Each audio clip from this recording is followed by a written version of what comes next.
The D and Davis Show. D and Davis Show, we are back. Hopefully you have missed us as we try to digest Championship Sunday that took place in the Super Bowl that's going on. A little bit of talk of the national championship game and what the hell is Odell Beckham doing? Antonio Brown is going to Antonio Brown. Just coming out, the police are investigating a possible battery outside his home. Him and his trainer, Glenn Holt, allegedly jumped on a moving truck driver. We saw last week that one of his baby mamas was there trying to, I guess, pick up a ride. I don't know if this has something to do with that. She was trying to pick up some other stuff. We also have the Hall of Fame vote has come out. Larry Walker has finally been in. You dissed him because of his days in Colorado, but his splits were phenomenal when he wasn't at Coors Field. So properly respect that 5-tool man, even though he was dinged up for parts of his career. You talk to a lot of MLB vets, and they say that he was either the best player they played against or the best player on their team at some point. So props to Larry Walker, and almost made it unanimous. Derek Jeter. Which is bull! Yeah, especially if you're going to give it to Mario Rivera. Come on now. But even though I guess, well, let's be honest, come on. Mario Rivera was a probably a better closer than Jeter was a shortstop. And I mean, I'm putting them in the rare air of both positions, but you can argue clearly Rivera is number one, where you still could say, especially if we're talking about as far as shortstops, big shortstops at that Cal Ripken, some of his numbers still are better than Jeter's numbers, and he was better defensively than Jeter. Mm-hmm. So definitely we got still some cheating stuff to go on. Should Ozzie Guillen be somebody to get one of these jobs that are going on? And Los Angeles City Council unanimously approved a resolution Tuesday urging Major League Baseball to strip recent World Series champions from Houston and the Boston Red Sox. But not just strip. Give the Dodgers those titles. Yeah, you got to earn that. Yeah. Cheap better, Dodgers. Cheap better. I'm fine with stripping them, but giving it to the Dodgers. Yeah, you want to win like that? Yeah, I'm totally. I don't think that. I mean, you're talking about they would like. You're talking about politicians. They don't care. Yeah, that's a good point. I'm Kenneth Davis, and you just heard him. His name is D. DeMond Swirl. What's happening, everybody? Hey, make sure you follow us on Twitter and Instagram at D and Davis Show. Once again, it's at D and Davis Show. iTunes, SoundCloud, Google Music, Stitcher, TuneIn app. We're on Anchor. We'll get you over to Spotify, the YouTubes, anywhere you can find a podcast. We are there. Facebook.com/D and Davis Show. I'm on Twitter and IG at D and Davis. I'm David Davis. I'm sorry. At Demonz1. There you go. DEMONZE1. Ken's on Twitter at That's Davis on Twitter and IG. That's Davis. Ryan Bukoveski, executive producer of the D and Davis Show and D and Davis The Flip. Ryan's on Twitter at Ryan B. Ski, and on IG he's at Ryan B. Ski #1. All right, so off the top, what you got? Well, I guess I can go ahead and start kind of personal. My birthday was this past Sunday. So shout out to everybody who hit me up on the social medias, wish me happy birthday, all the brothers here, you know what I'm saying, wish me a happy HB, so that was cool.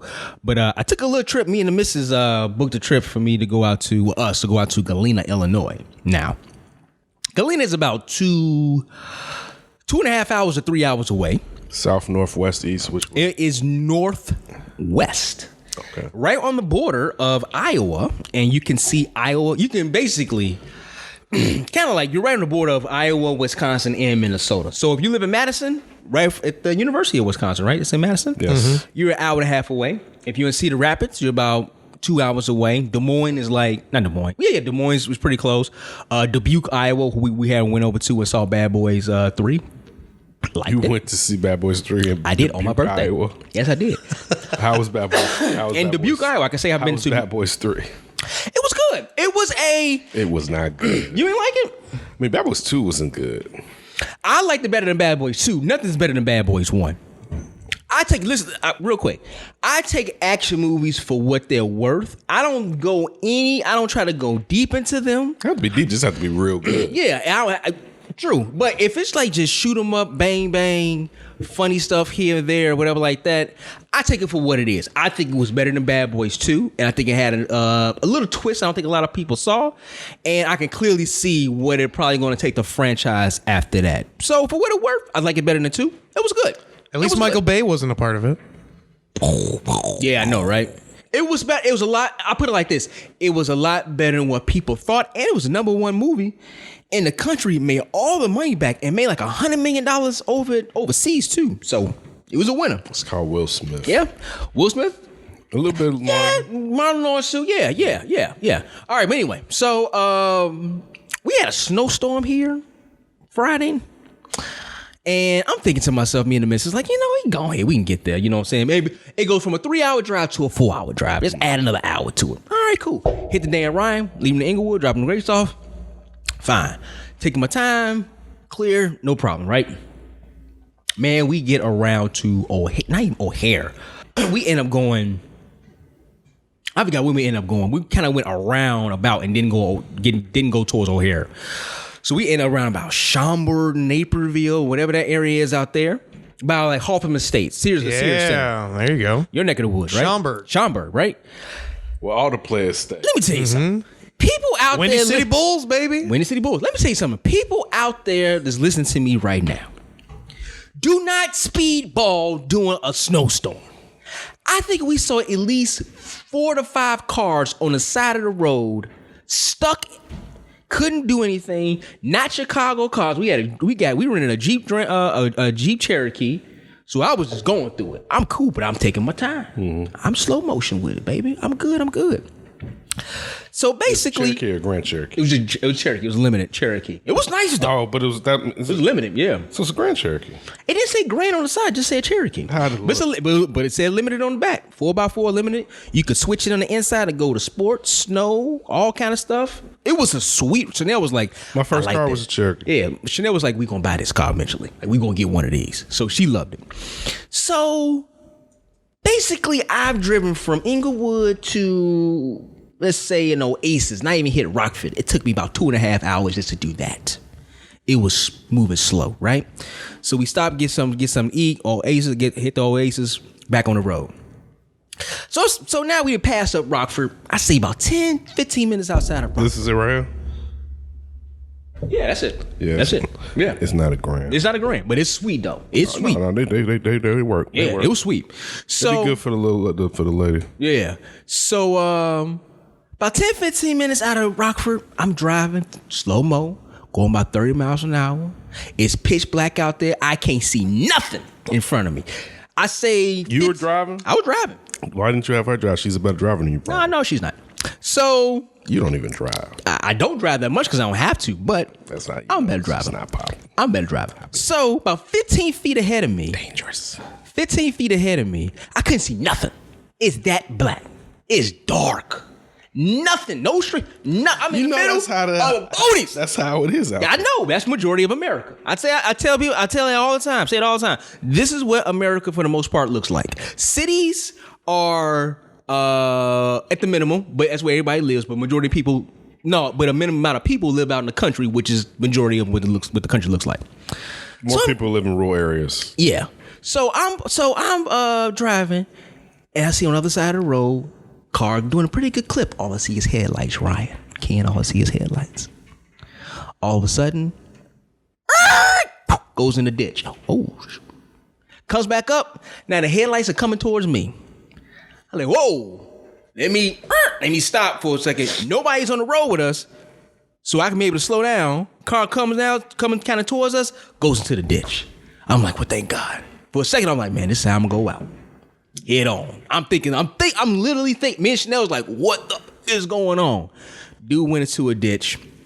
Luckily, some EMTs wasn't that far, or police wasn't that far. I was able to see the emergency lights behind us when I got a little bit further away. But from you snitched, didn't you? I damn sure did. I said, this out here driving reckless. You need to go see if it was okay? No, I saw him on the phone when I drove past. He was all right. I'm just saying. He's on the phone. He's fine. Yeah. Oh, he's dying. He's calling for help. No, he was upright. He was fine. He was fine. So, from that point on, to get to Galena, Illinois, was like another 3 hours. Jeez. I literally drove from that point from Rockford to Galena about 30 miles an hour. Now, did you get there? I got there, baby. But as we all know, we're here from Chicago. Chicago is flat as this surface that is my basement floor. I never been to Iowa. I've only flown over Iowa. It was as if I was driving through the Rocky Mountains. so many hills. Now, granted, I couldn't see anything. So all I see is all I see is headlights coming they're 100 feet in the air. They're coming down this road, this hill. I'm like, wow, what is going on? Aliens. So what is happening?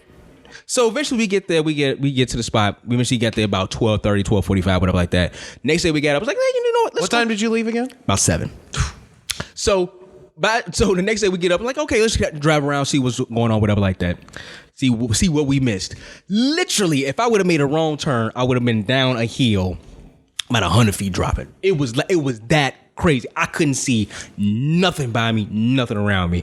Thankfully, because I'm a great driver, I got us there and then go off the road. Hot damn, I'm good. Damn right I am. You're an average driver. Crazy. You've been around great drivers and you're welcome. Oh my goodness. You witnessed the greatness of Davis. I don't know about all that now. Rubbed off. Yeah. I've driven through snowstorm. I've driven through whiteouts. I got it done. Davis ain't driving out to the Wait, world. hold on. Let me first of all, because I used to drive from 4.5 hours weekly. Yeah, you driving down in the car, but you were driving down to a tropical part Not in the wintertime. Tropical part of Illinois. Not in the wintertime, bro. You get on the expressway and there was trucks that was in the gutter and cars, and it was like Siberia.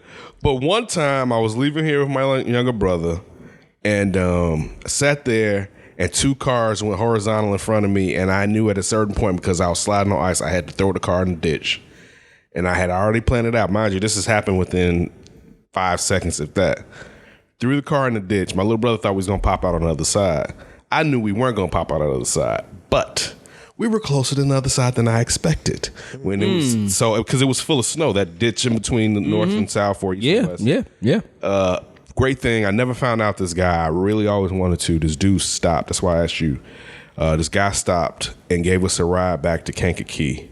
And so you was coming home? I was going to Southern. Oh, he was going. Oh, wow. I was going to take my little brother down there. Oh, wow. And it happened. But I mean, it got been so many, it is what it is on the road. Anyway. Yeah. I would say this real quick. Go to Galena. Doubt it. No, dude. I'll probably go to Iowa. I would go to Iowa. No, go to Galena. What's in Galena? It's nice, dude. The missus would like it. What's there? Particularly, tell me what's there. Okay. Well, basically, if you want to go to wintertime, it's a good place to go ski. Based off the hills, that's pretty cool if you're into that. But summertime, though, it's a lot of stuff they have for the kids. There's a lot of the little downtown area. That's what I'm saying, man. The missus will love it. Nice little shopping, like the little quaint little stores here. They were like that. They love that. We did a whiskey tour. They got wineries out there. That was really cool. The scenery itself, it's just a cool little spot. And I was posting stuff from my trip, and I got a lot of people reaching out like, man, I love Galena. I was trying to go out there and see it was a lot of us out there, and it wasn't. But why would it be? I'm just saying. Who thinks like the Galena? We represent deep in Galena. High population of Latino brothers and sisters out there. So that was what's up. We did things in Brown, but it's a cool little getaway spot. It's a cool little getaway spot. I highly recommend it if you've never been to Galena just to get away for a weekend. I say do. Right. I say do. Okay. There's a lot of open split on that. So we had championship Sunday. Yes. Per the last year and this year, we're lucky enough that Lawrence Home invited us to go over to his crib. It was definitely a great crew over there. Tony came and picked me up. Or I asked Tony, I was like, hey, you might as well just come get me or whatever. Actually, I was going to drive it and it hit me because I was like, well, talking about it. I was like, hey, Tony said be about 2:15-ish. She's like, you might as well wait. I was like, yeah, I was feeling the same way. Plus, I had my car washed. I didn't really want to put it out in the streets. Definitely had a good time. Had long conversations with Layla Rahimi. Anthony Herron, Big Ant asked. It's funny. Oh, Big Ant was there? Yeah. Oh, nice. Big Ant was there. We had real long conversations. Was talking about just what it's with him. Told him how much we enjoyed his work, and the realness was there. He asked, well, why haven't I been on the show? And I told him, like, why we haven't had anybody on the show. Wait a minute, who said this? Big Ant. Oh, okay. So why I ain't been on the show? I'm like, because we haven't had any guests. Yeah. We're trying to get there, Big Ant. Don't worry about it. Don't worry. It's like, but now, since you said that, Saturdays and Tuesdays, and I said, and I prefer to do a flip, had a real good conversations with the bigs about doing 2 flips separate on them, finding out different stuff about them that I really want to do. That's what's up. Great conversation. Had a long conversation with Lawrence. I didn't get to chop it up, even though I definitely enjoyed it. But I didn't get to chop it up with Herbie as much as I would have liked. That's one part. They also, Chris Tannehill, I didn't get, but Tanny was there? Campy was there. Had a lot of time to talk to Campy. That's what's up. Thea was there for a minute. Melissa, of course, did a great job as being the host. Shout out to Mel. Yeah, so it was definitely a good time. Actually, I'd say that outside of the little time I just told you, I didn't get a lot of time to spend with Tony. Oh, okay. Yeah, like I was just moving around. So that's what's up. You stayed for both games? Yeah, I stayed for both games. Nice. Most people start taking off because the second game was a blowout early. Yeah. But I was with Tony and I wasn't going to be like, let's go. Because I asked you to pick me up, so I'm going to leave when you want to leave. Right. So I was with Tony or whatever. But it was definitely fun. Definitely look forward to doing it again next year. Lawrence told him about how much, I appreciate his craftsmanship. And a lot of things when I was giving people their props was talking about us. And just saying like, he's like, well, I'm just trying to set y'all up. And I'm like, that's cool. But, you definitely, you're the man right now. It's unquestionable. There's nobody that's really as versatile as the things that you do. But definitely a good time for Sunday. And looking forward to the Super Bowl, which we will talk about later on the show. Yes. Off top. My first off top is, you know what my first off top is going to be? It's going to go back to Antonio Brown. So if you the guy you hate to talk about? I don't hate him. I mean, I feel like he's I think last time you talked about him, you were like, I'm sick of talking about him. Definitely, I know I would have said that.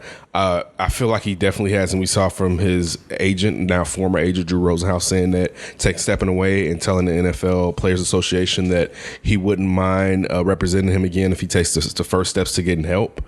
I think that's something that we've talked about since what took place in Oakland. That it's really clear, and you can go before that back with the Steelers, that man, Antonio Brown has some issues, man. I mean, some of it you can say is just ego, but a lot of that has to do with mental issues and unresolved issues from his childhood. He wasn't close to his father. His father was in and out of prison.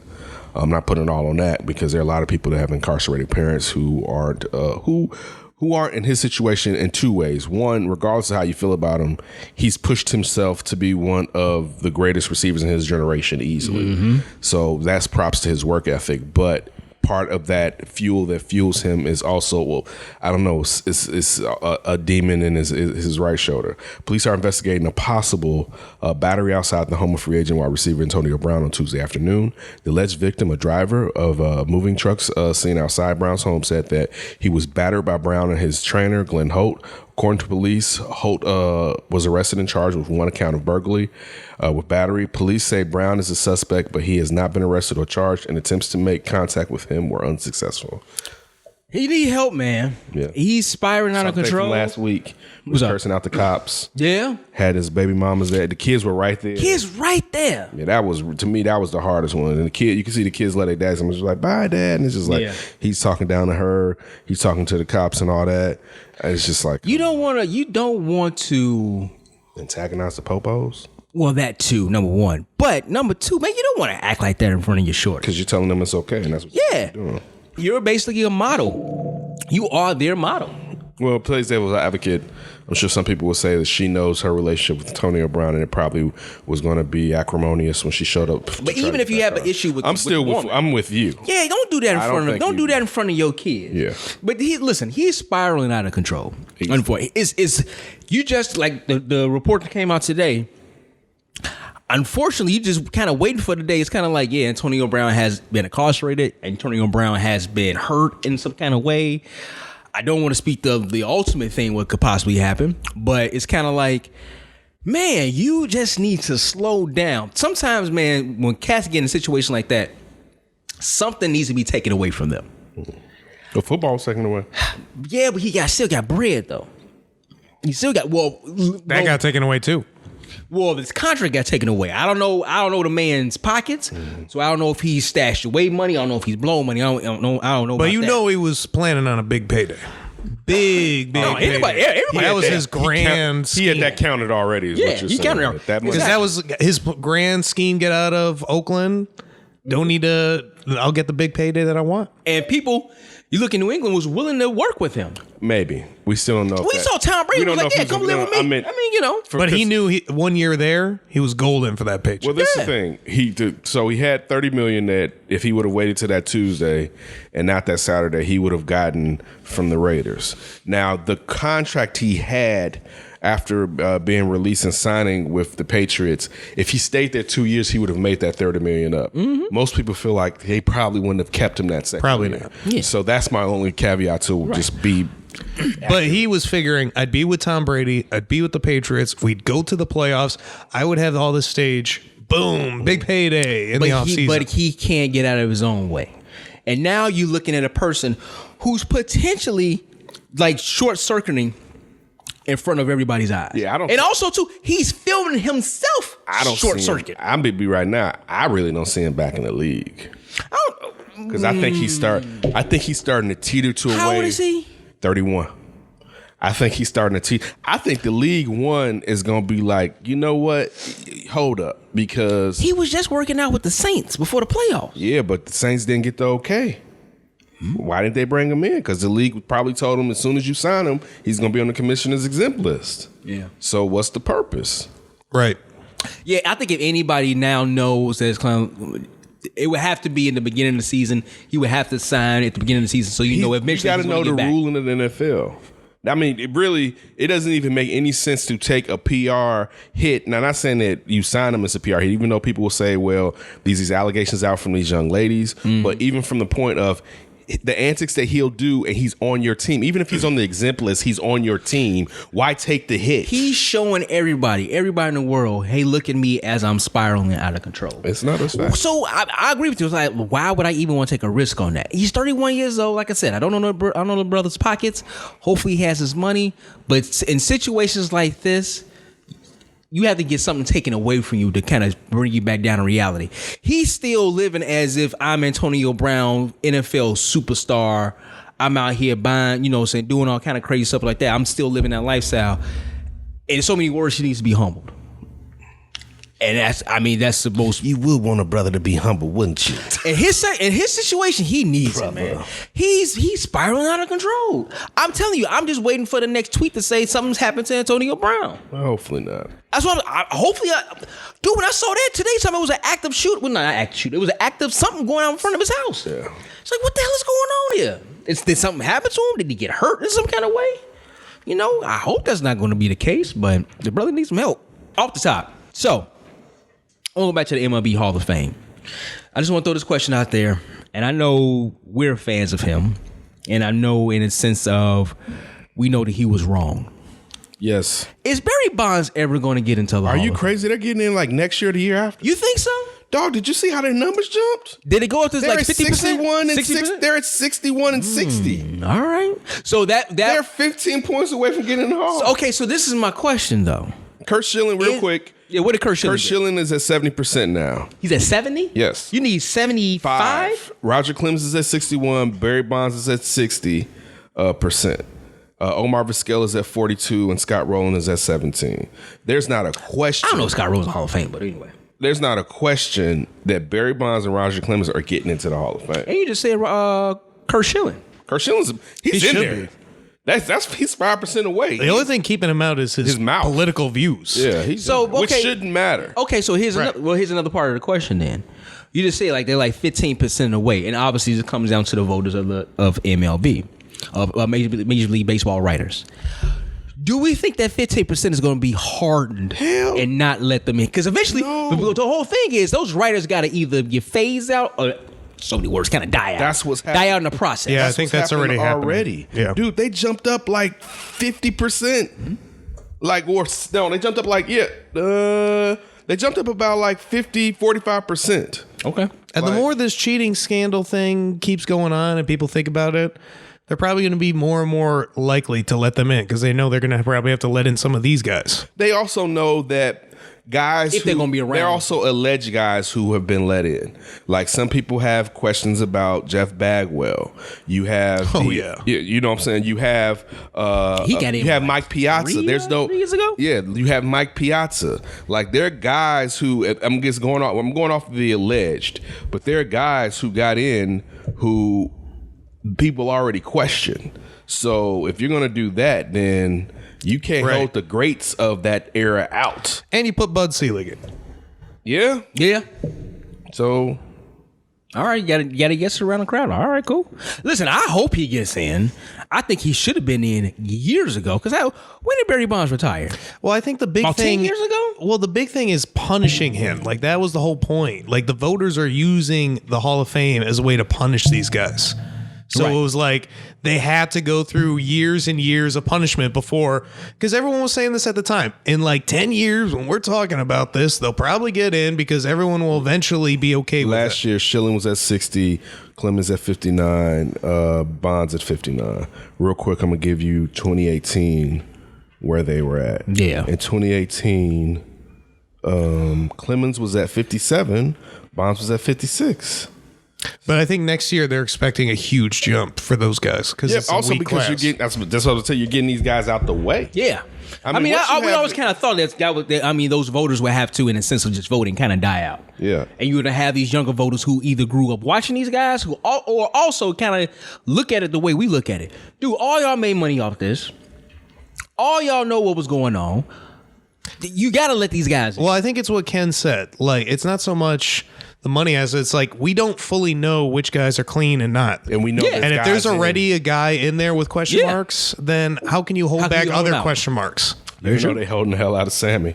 I was going to ask. That was my next question. If you had the numbers, what was So they Sammy had numbers? Roger Sammy Clemens numbers. had and this is 2016, 45, and Bonds had 44. I think Sammy. I don't think Did Sammy go up? Sammy either had 17 or 27 this year. Damn.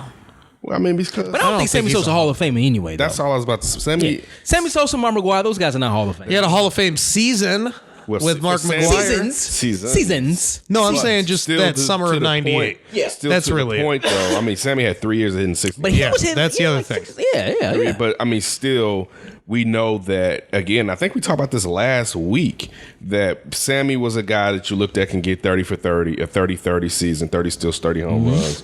But he wasn't viewed as being. He was a better defender at this point. He went on MASH. A Hall of Famer. Right. So clearly, I think some of us, and a lot of people say, well, how can you pick and choose? Because you really don't know. There's no clear information. But I think most of us believe that Sammy being a Hall of Famer is a result of putting on that strength that allowed him to bash those. And plus, he didn't win anything. Like, if you at least were a winner, like Mark McGwire has a bunch of World Series at least. Yeah, He what does Bonds have?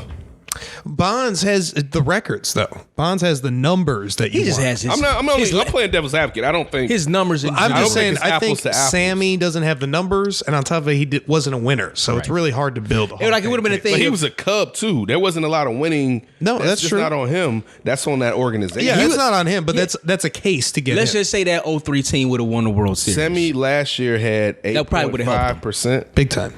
How much? How many? 8.5 last year. Yeah, he's not going. He getting in. But like I said, though, I think we all can say, I don't think Well, that was the year I don't think he before should last. get into the Hall of Fame. He's not I a Hall don't of think Famer. he should. But He's not. the problem with that is if you're letting other cats in, he had Yeah, who was the White Sox that got in thanks to the Harold committee? Baines. Yeah, Harold Baines. that's when it's like okay. Yeah, this year Sammy had 13.9%. Can you write the story of baseball without Harold Baines? Probably, but you can't write it without Sammy.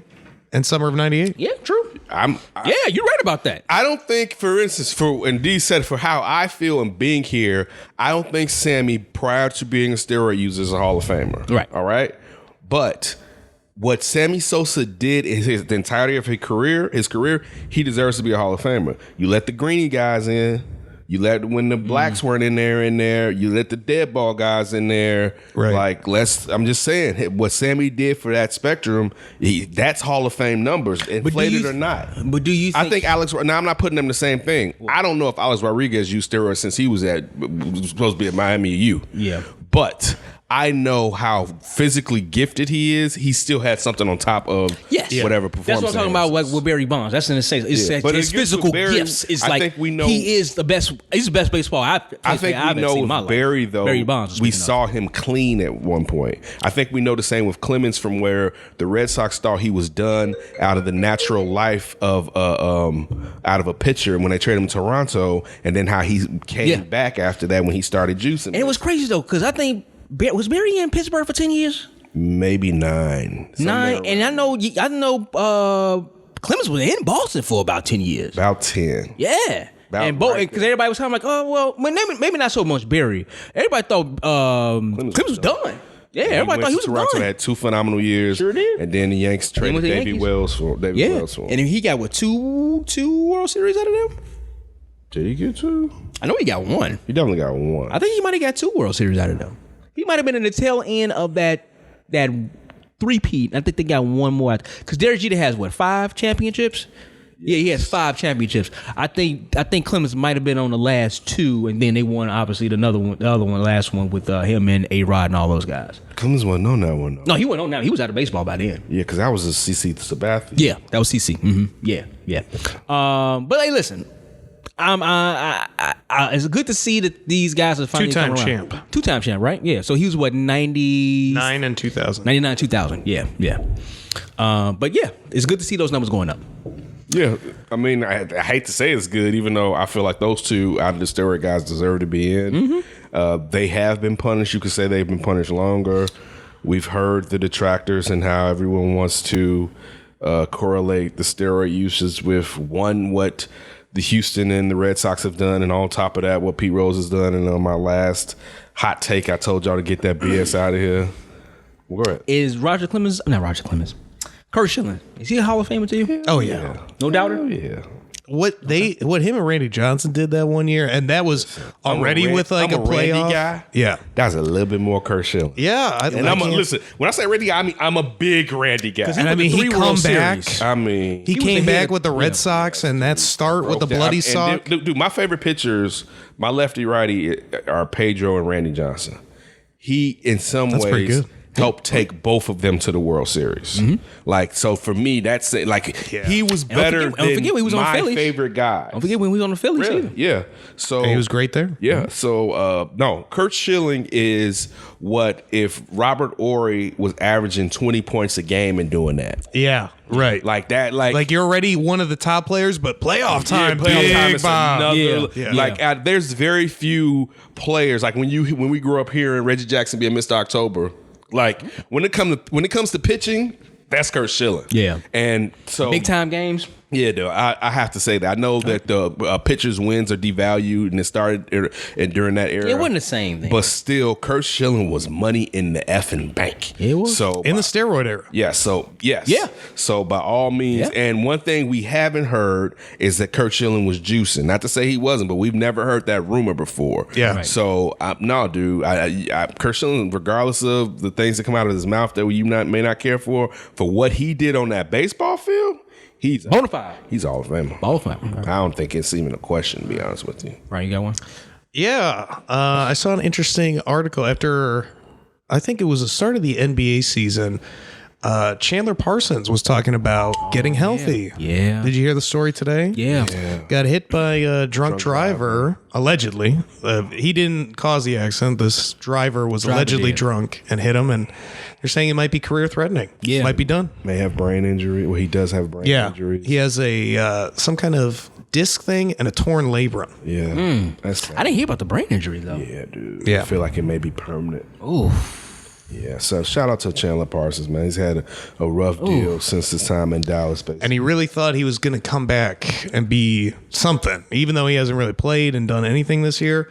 But he thought once he can get past that contract, he can really try to come back and be a positive player again. Oh man, you hate to hear that. Young man too, like he probably early 30s if anything. Yeah, I think he was 29. He's still in his 20s. Maybe wrong on that. I thought he's at least about 30 by now. He could be. That's sad to hear, man. Mm-hmm. That is sad to hear. You never 31. 31. Okay, you never want to hear someone else taking somebody else's life in any kind of way. You know, thankfully he's not gone. Mm-hmm. But you never want to hear somebody you know, saying taking their livelihood away, and then on top of that, he can have probably permanent brain damage. Yeah. Oh God! Driving. Just Hey. going about your regular. Yeah, hug your loved ones, man. Stay close to you. And also don't be out here drinking and driving. That too. That's why, man, we grew up, we didn't have Uber. Get your ass on the Uber, man. Leave your car there. If you lit, man, like I think this guy, even the driver had like booze in the car, open booze, and was like stopped earlier or something. Craziness. That's bananas, man. That's sad. One last one I got. Yeah. Anything about Joe Quenneville coming to the UC? Playing the Hawks? He's going to get a hero's welcome. The Panthers are hot right now. But I mean, more so, is there any symbolism, anything? Oh, hey, listen, man. He's probably... Second what? Second greatest manager in Blackhawks history? Second modern era best coach in the city of Chicago. Modern era, so we're taking Papa Bear out. Behind Phil Jackson. It's not even a question. Yeah, I mean, he won 3. Yeah. Does Mike Ditka count as modern era?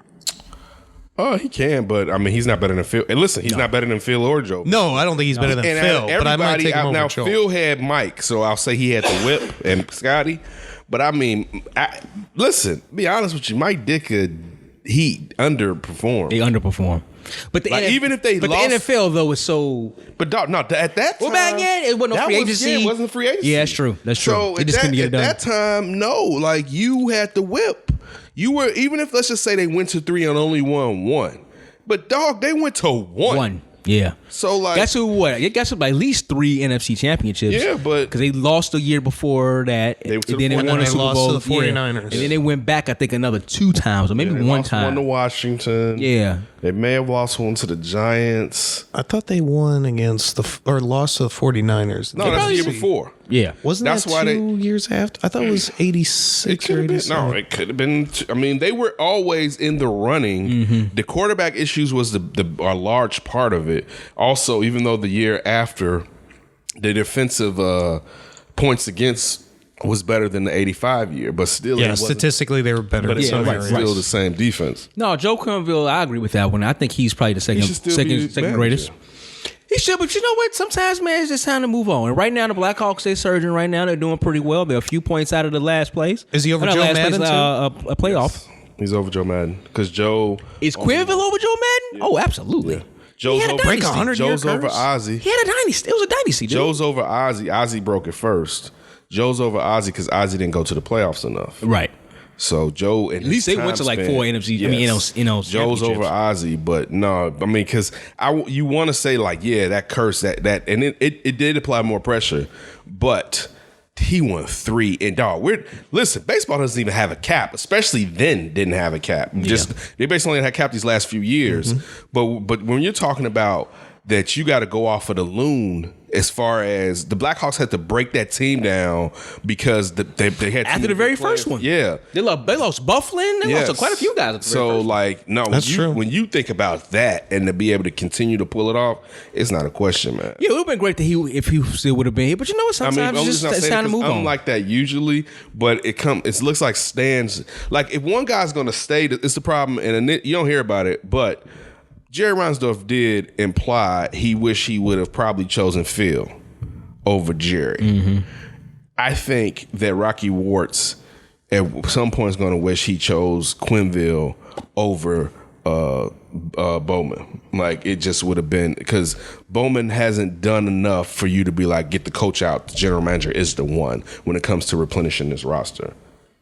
Right now, the Blackhawks are sitting 4th in the wild card standing. They're 24-20. Like I said, they're kind of streaking, but the Panthers. So they're 2 out? I believe so. And the Panthers are right now they're leading the division. I mean, not the leading the division, but there's 30 in Atlantic. Yeah, they're trailing the second wild card, and there's a third team in front of them. I got an urgent update. What A falling iguana alert has been issued in Florida due to the cold temperatures. Don't assume they're dead, officials say. Who is this? Falling iguanas. Iguanas are falling. From the sky? From the trees, probably. From the trees. Yeah, because they're cold-blooded, and it's cold down there. Oh, damn. How cold is it in Florida? I don't know. Look at your computer. It's right there. I'm saying, but you got to be pretty damn cold to be able for iguanas to start falling out of the tree. From the sky. You ever see Magnolia? Was it called Magnolia? Tom Cruise movie? Steel? No. Yeah, I think it is Magnolia. I think it's Magnolia. Yeah, the frogs start flying. I didn't see that. Raining. Frogs start raining from the sky. I didn't see that. It's a wild movie, boy. Wild movie. I wanted to. That was like one of the 7 deadly plagues or whatever. It was. I gotta go back and watch that movie again. It was trippy. Was Pharaoh around when this was happening? No, he was like a. Let my people go. He was like a preacher or something. He was some type of guy who used to do speeches or something like that. That and Vanilla Sky. He dropped those two movies back to back. You ever seen Vanilla Sky? Ooh, It's a joint. that was wild. I swallowed your. Me 4 times the other night, David. You've been inside me. Julie. I swallowed your. That means something. That's the line of It's like, what's the name? Cameron Diaz. Product control. Something control. Look, we used to love. Vanilla Sky was wild. We used to laugh at Vanilla Sky. He was. You ever seen it? That was some good. Watch it. That was some It good was Tom wild. Cruise. That was some good- and it was a different type of movie. That was some good Tom Cruise. Yeah, it was. But I think that Magnolia movie came out right around there. Like, well, he on some like trippy stuff right now. It was interesting. That's what happened when you start to make so much money, and it's like I want to do something different. One of those famous directors did that. I forgot which one. Magnolia. I'll look it up. Like Steven Sondheim or Paul Thomas Anderson, one of those. All right, we're going to come on back and break down NFL Championship Sunday and preview the Super Bowl. D and Davis Show. What's up, everybody? It's Cameron Smith from CBS 2 Chicago. You're listening to the D and Davis Show. 2nd and 10 as that Tennessee defense drops back. As Long who tried to make a diving and tipped it. Mahomes who tiptoes inside the 10. Still knocked out. Oh, what a run!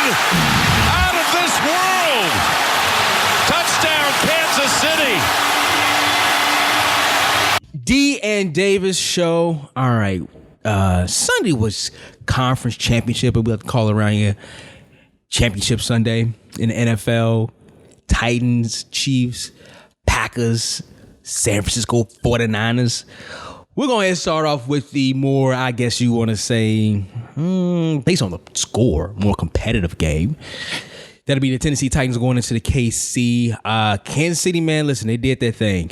35-24, and Patrick Mahomes. The one touchdown, I can't remember, I think it was in the second quarter. Eluded the pressure coming in from the defensive line for the Tennessee Titans. I don't know if it was a botched blitz. Brother just rolls out to his right and just throws it. Just like a flick of the wrist. And just throws it downfield for like 60 yards for a touchdown. What you're seeing with Patrick Mahomes, this is only his second year in the league. Third. Third year, second year starting. Third year in the league, second year starting. What you're seeing right now, man, from a 24-year-old is just something special. It's I never thought I would say that in one NFL player, well, quarterback is obviously the most important position. But what he's doing right now, man, it's just like, Ken, it's phenomenal to see him go out there and just like, it's almost like effortless what he's doing. I mean, the defense, yeah, you always kind of have questions about KC's defense. Can they just, you know what I'm saying, they're better than what they were the prior season, for the season before. They're definitely better. But you just spot this dude, as long as you hold your opponent to 21 points, 24 points, that offense got you. They could put 35 up on you in a blink of an eye. Yeah, we've been telling you this. I know that. I know. I'm just reiterating right now. We've I been know saying this. to you, I know like, this. D, you have to score at least 35 on them. And you're like, I think you said the Titans had a chance in this. They were winning. They didn't have a dude. That was basically Houston, but because they can run the rock, they could take time. But that was my reason why I said they had a shot. But that's why we said they didn't. I said they had a shot. I didn't pick them to win it. Score enough. I didn't pick them to win it. They couldn't score enough. And listen, this wasn't pure unfurled Patrick Mahomes either. Mm-hmm. Like, they couldn't score enough, and it was going to be that ass. And it was that ass. Listen, that was a funny thing, sitting there talking over Lawrence crib. Patrick Mahomes, I call him affectionately Baby GOAT. But the funny thing is, in football, there are chances to see generationally, not even generationally sometimes, but generationally better players. There will be a quarterback better than Patrick Mahomes. Yeah, it always happens. Yeah, but compared to like Jordan and LeBron, yeah, there will be someone better than them, but it'll take a longer amount of time for that type of skill set for you to be able to do that, especially if you're playing both sides of the ball. Listen, phenomenal game. After they beat Houston.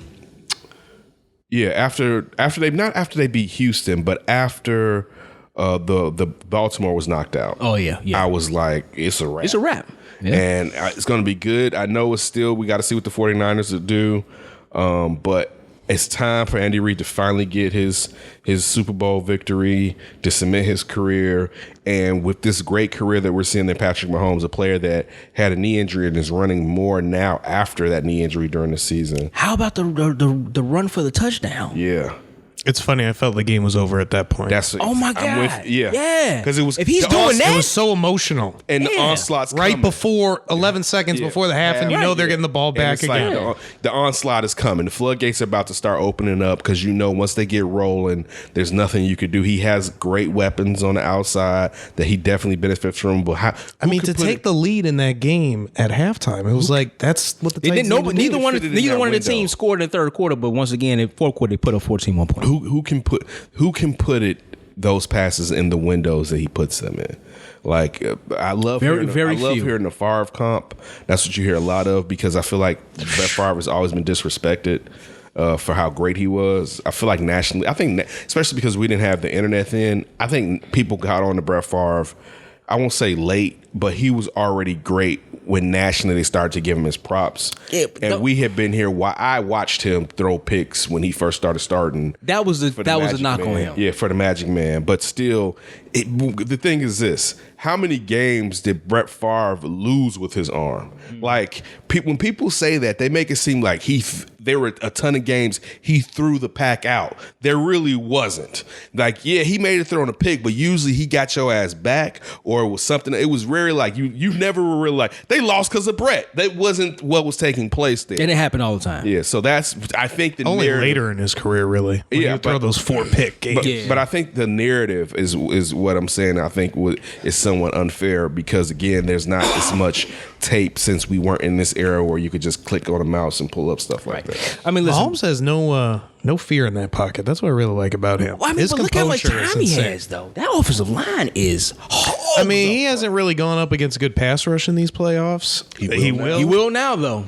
But I think he's so cool and calm. Like, he doesn't care. And he'll play whatever way, in the pocket, outside the pocket. It doesn't matter to him. Well, this is the thing. This was kind of cool about the situation. Like I said before, he's only 24 years old. So he just out there balling. He just having fun right now. You know what I'm saying? I mean, he's definitely skilled. He's definitely smart. He knows what to do. Oh, yeah. It's more than that. I mean, it's more than that. But he's just balling right now. But he don't throw interception. But that's what's more than balling.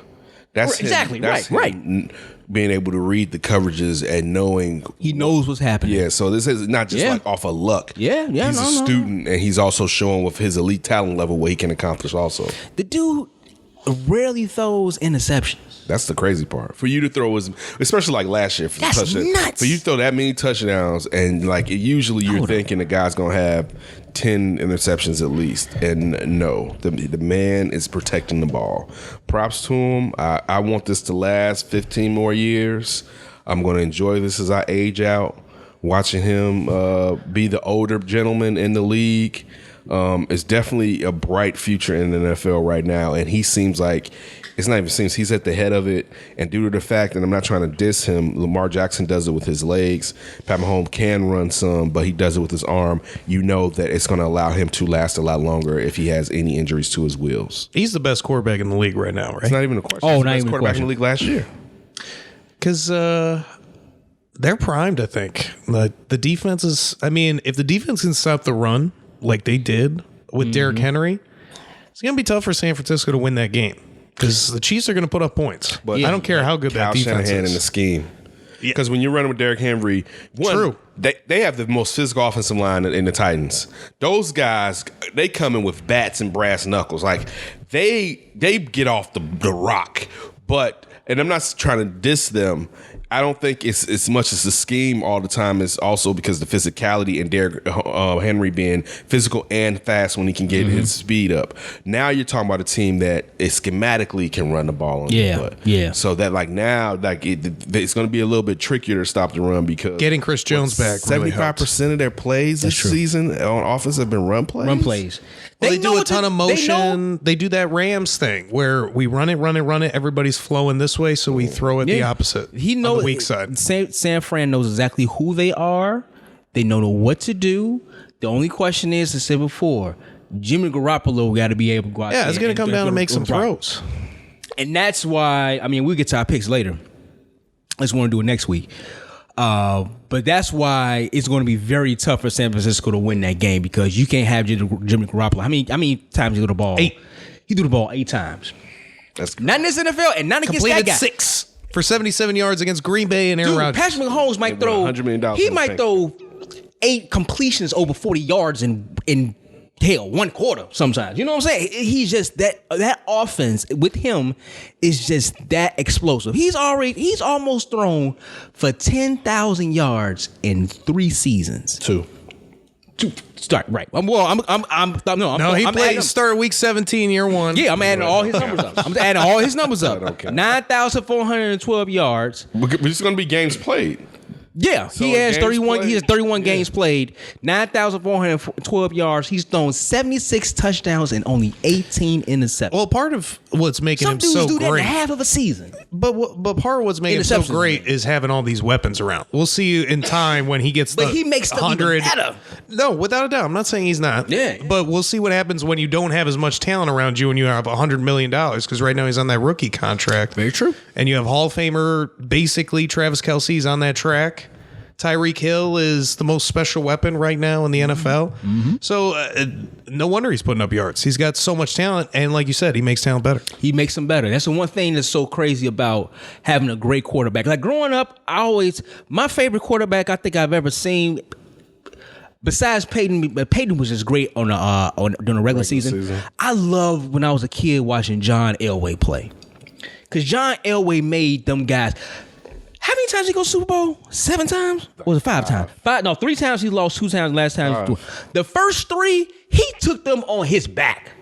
Legit. That defense was stout. Yeah. But John Elway took that franchise to 3 Super Bowls. They got their asses whooped in all 3 of them damn near. Yeah, but he took them there. Yeah, Shannon for like one of those early 3. Man. I'm with you, though. Man, John Elway was a man. I love watching John Elway. Steve Young. Definitely. I mean, Randall Cunningham. I love John Elway. Yeah. I had them winning that first one. I picked them at the beginning of the year to win that year. I was thinking about it this past week. But I would say probably out of all of them, my favorite was probably Steve Young. Yeah, the accuracy, the athleticism. But we think both of those guys was athletic guys who can get the ball down there strong, could run, could throw, all that. So in a sense, we're still talking about similar quarterbacks.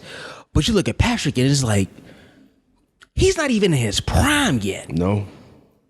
Think about that. He's not even in his prime. Think about when this cat get like 28, 29 years old. Mm-hmm. Now, granted, like you said, Ryan, we don't know what the talent's going to be at around him because they almost are going to have to pay him.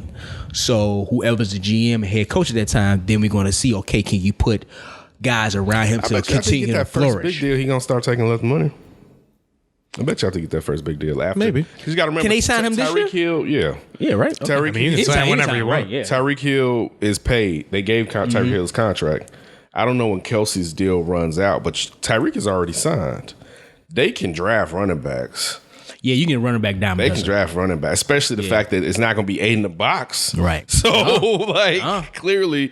And you got to get an offensive line. You know, he's mobile, and he can definitely do it without an offensive line. But if you keep him upright. Yeah, because he's not like a freaky really athlete like Lamar Jackson. He was standing in the pocket and pick you apart. But if he need to take off on you, he got the wheels to do it. He got the wheels to do it. Let's just say he's the 4th or 5th most mobile. 7th, maybe most mobile. Yeah. Yeah, Seventh probably at worst. Yeah, I'm just saying because I would say somewhere. I mean, you got Lamar up there. He's deceptively fast and everything. And then from there, is there a pure runner? Because like Deshaun Watson's there. Yeah, I would say Deshaun. But I think he's better. Russell Wilson is there. Deshaun's more rugged.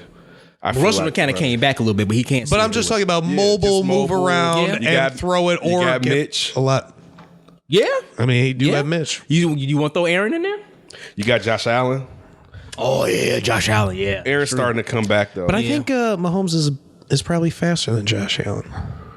Maybe It's close. you could be right. Josh Allen's a good. He's a really good runner. But again, it kind of goes along with this Deshaun Watson thing. With Josh Allen is so rugged that he's going to drag you with him too. Very true. Where I prefer Baby Goat not to even try that. It's like No, I love how he Please, runs. sir. He runs like Russell Wilson, really. I mean, just That setting slide, up that. it's that baseball influence. It's that baseball influence. They know You how to know, you slide. guys talked about Young and Elway. I love those guys because they beat the Packers over and over. Good segue, man. So how about this? You were feeling those Packers before this Yeah, game. you were. it was my heart. It wasn't my mind.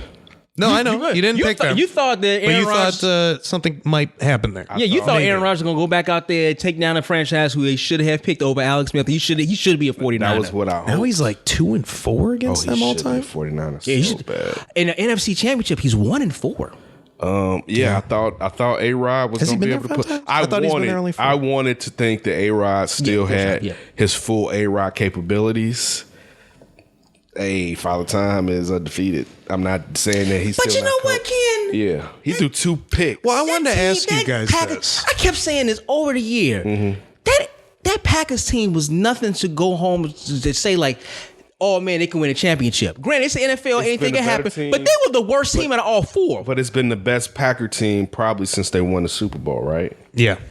So, Or at least when they lost to Russell Wilson. okay, and in the the point, NFC only point I'm Championship. making They should have is won that game. It should have been San Francisco and Seattle. the point that I'm saying is if he is as exceptional as I say Baby Goat, to me he's big old goat as far as best, not the greatest career, but Really? You know him as best? Just because of all physically? physically he's the best. I mean, that's not just physically, smarts wise too. Well, part of it is that touchdown to interception ratio, which Patrick Mahomes does too. Yeah. So let me real quick. Let's stop right here. So when you mean that, because I hear a lot of people say this, and I totally disagree with it.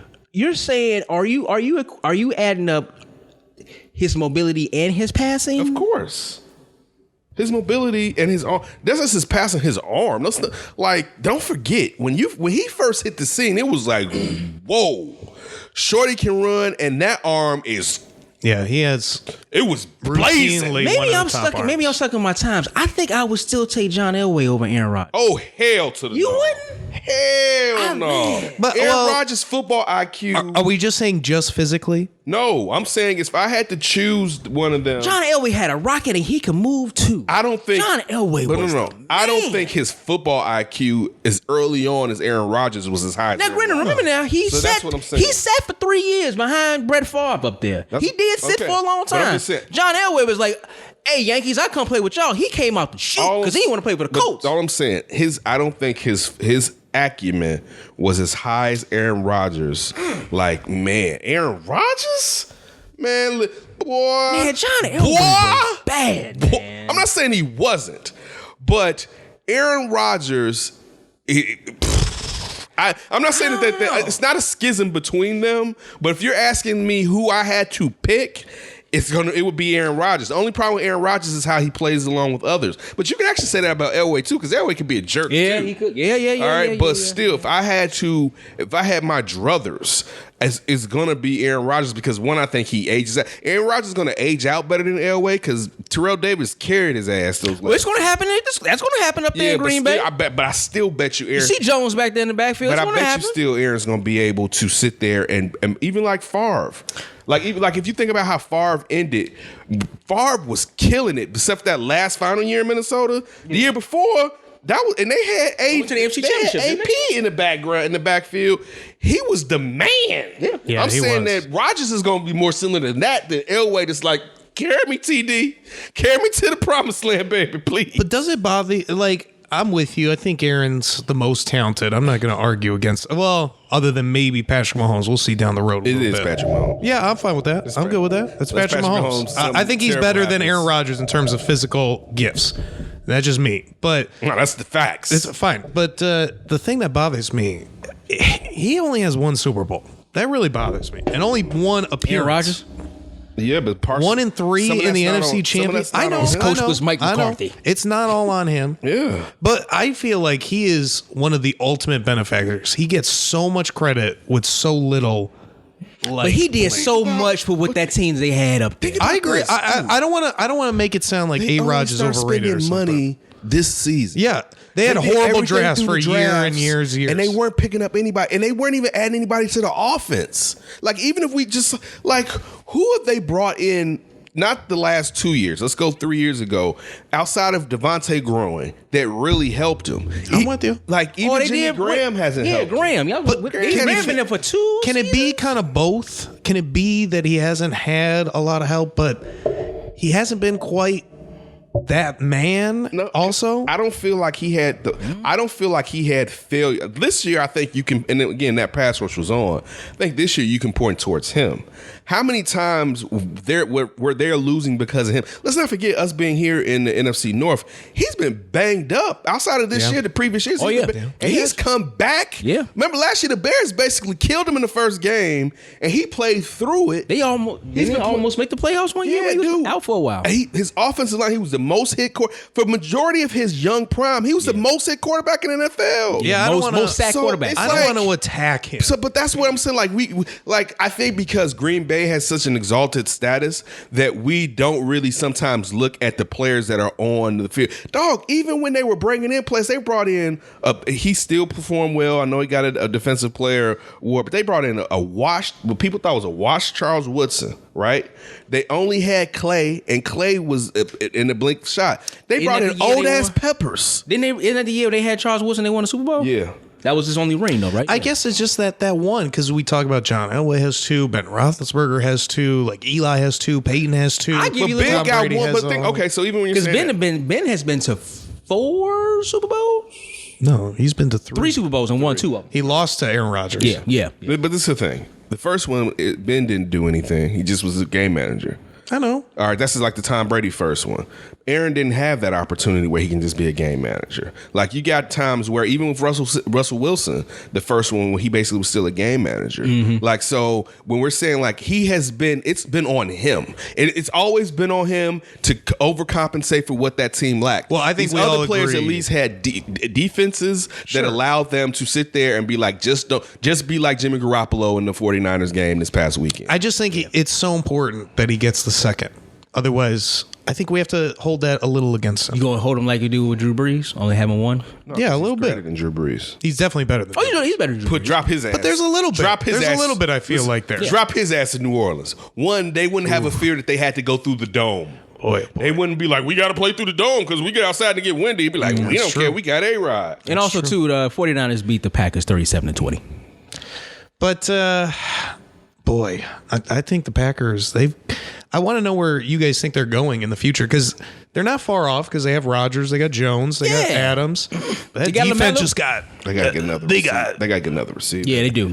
I feel like they need linebacker makeover. They need a defensive lineman. They need an offensive lineman. They need another receiver. They need a lot or tight end.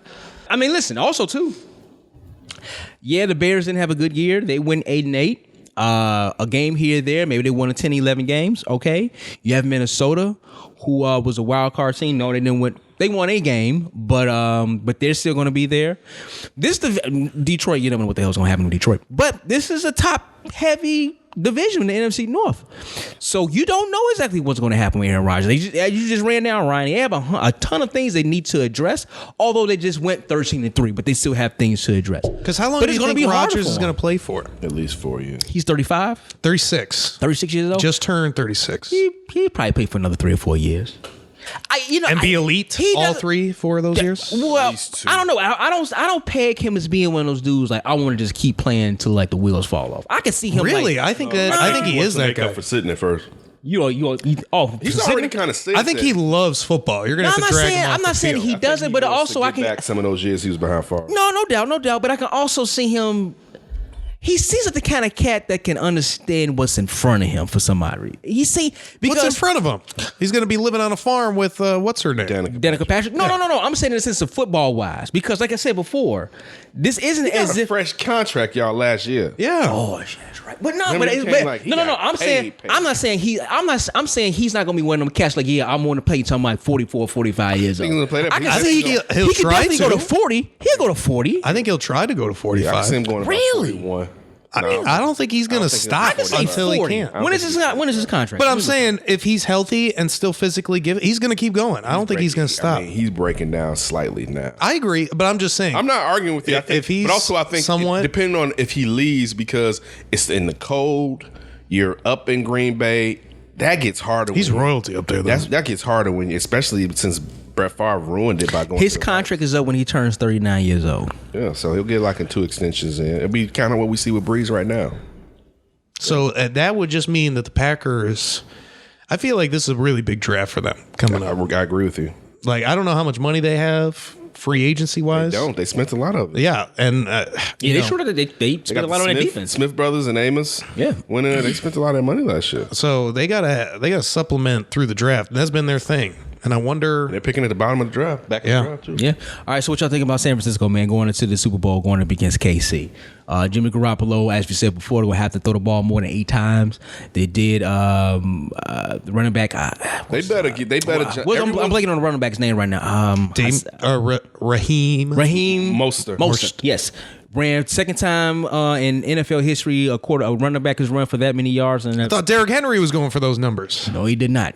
About 4 touchdowns in there. You have that defense. You have Kittle, the tight end, man. They having fun out there in San Francisco. Obviously, I think Ryan and I both picked it was going to be KC versus San Francisco. And I was saying before, I think this is probably the best logical story for the NFL. You have one of the best defense, best run teams in the NFL going against this high-powered offense. We get the chance to see exactly Old school versus new school. yeah, we get to kind of see exactly can Patrick Mahomes stand up against that front four. Can San Francisco being able to keep up with the offensive juggernaut that's the Kansas City Chiefs? I think personally this is probably the best outcome that we can have when it comes to Super Bowl this year. I don't. You don't? No. Who do you think would have been better going against KC? Green Bay. Oh man, they would have blown them out the Yeah. water. They would have ran them out the yard. I mean, because We'd be like Aaron who? let me say this. Yeah. Let me say if this. San Francisco gonna put up 24 points on you without a blink of an eye, it was 24-0. What can you expect KC to do? But this is what I'm saying. I meant if everything was everything, and how I thought that Aaron Rodgers was going to put him on his back, that to have those 2 quarterbacks duel at the peak would have been, that's prime. Like, again, it's not going to be bad, but ain't nobody like, man, I can't wait to get to that Russian. No, Right? I'm just saying. Rushing that rock, Barry. Like, no. But this is going to be Patrick Mahomes' biggest test, probably best test against this San Francisco This was defense. the That's what you toughest wanna opponent see. left for him. Yeah, this is what you want to see. Okay, I'm not. But again, if they get up, or think about it like this: the last 2 games, teams have gotten up early on KC. The dread of this game: what if KC goes up early on them? The game is over. We got to find out about Jimmy G. No, we already know know. You about know how we know about Jimmy G? His coach only let him throw it 8 times. Hey. That lets you know a lot about Jimmy G. I think that if they felt he needed to throw, they'd be okay with that. They'd be okay. It's not what they want. No, it's not what they want. So Because they know who they But are. it's not like the Titans with Tannehill. If they knew that Tannehill had to throw it a lot, I think the I think Niners- our probably Tannehill trust led the Tannehill. league in QBR. I think I would trust Tannehill Like, throw the yeah, ball. come that on, might be a G. fake stat. But come on, that's the I'm not it's trying a to say fake Jimmy's stat. great. No, I'm his not trying to his say QB it. accuracy was through the roof since Tannehill took the job from Marcus Mariota. Yeah, but and there were you games know, where come he, on. but there were games where he had to throw the ball. Yeah. So like you can't. But he wasn't you gonna can't do it in put that them- playoff Just off of this season, you can't put them in the same boat because Tannehill has had to come there and rescue the season for that team. Like They were 500. Well, so did Jimmy. No, but Jimmy's been there. But True. Again, Tannehill, and I know Derrick Henry is the engine, but Tannehill was the switch that got them a capable quarterback who at points exceeded that. Let's not forget A.J. Brown. Like Tannehill. See, that's what I think Jimmy is, though. I think he's the switch for that 49ers team. If he's on and playing great, that's when we see them explode and just be insanely should. dominant. But he has They it. should be. But he has. He has it. at times this year. But again, Tannehill has done that more. I know. I'm not saying between them. Well, to your point, you say you wanted to see Aaron Rodgers go up against Patrick Mahomes. I want to see. That would have been ugly. I want to see goat on goat, like baby on baby. It would have been. That would have been the goat versus the donkey. Because that Packers team needs another That Packers team can't option. hang with them. I don't know. They need another receiving they couldn't option. Hang with them, King. That's not. But listen, that y'all also are saying that Kansas City has the same defense as the 49ers. They don't have four first rounders on their front line. So you're not, when we keep saying that, you're not going to get the same defensive pressure. KC's not I getting agree the with same- that. So it's I agree not with it's that. not this it's not apples to apples to where we can just be like, man, they would just obliterate. I'm talking them. about the simple fact that their offenses. I mean, I think Houston KC went up on them I think by 20 KC, points. Again, But we saw what happened in the next two quarters. I'm only. But how did Houston get some of I know those special points? teams is on special. Yeah, but the only point that I'm making is we've seen two teams go up on Kansas City. They're susceptible. It can happen. So when we're talking about the best defense in the playoffs, yeah, they beat up Aaron Rodgers. I'm not saying they can do the exact same to Patrick Mahomes, but I'm not going to say that they're not going to be good against Patrick Mahomes. Again, I'm saying I would rather see a QB duel than see a running team against a passing team who, if that passing team jumps out on them early, this game is over. But see, like, I see what you're saying. Yeah, I And understand. I don't think it's necessarily wrong, but I think the Kansas City defense, we know kind of where they're at. I don't know how the Packers would stop KC's offense. I really don't. Yeah, that's my I whole really issue. don't see it because they can't stop the run. We know that. And stopping the pass, I mean, Andy Reid doesn't like to do that as much. yeah, but Patrick Williams Mahomes is- does. Yeah, but he likes running Williams it. is running the ball pretty well. And if he runs it well, I mean, who cares if Damian Williams has it? As long as you get the run game, it doesn't matter who gets the yards necessarily, unless your passing game is predicated on the running back because of play action. Yeah. And listen, I think I will say this much because I know we want to give our predictions. I do think this game is going Let's to be give a lot- early predictions. Yeah, I do think this game is going to be a closer to what people expect. Coming off seeing, as Ken like to call him Baby Goat, I'm just calling him Mahomes. Because Patrick. He's on a first name basis right now. Patrick. Patty? That's it. When you talk about Patrick Mahomes, just say Hey, Patrick. Patty. You just know who he's talking about. We say Patrick. He's on that level right now. He not that yet. Oh, brother. He'd be like Patrick, like because nobody Thomas? people call him Mahomes. Like if you say Mahomes, yeah, but I'm if you not- just like Patrick. I think he on that level now, man. Like I don't still think it. Again, this is gonna be a throwback. When I hear Patrick, I thinking still about? think about Patrick Ewing. really?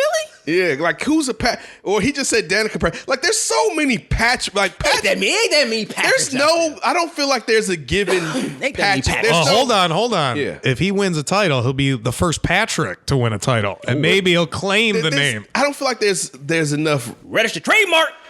I don't feel like Danica didn't that win. name- Patrick Ewing didn't win. So they couldn't solidify the Patrick. Listen, I think San Francisco's defense is going to be able, because they're the only ones who can rush that front four and can get there.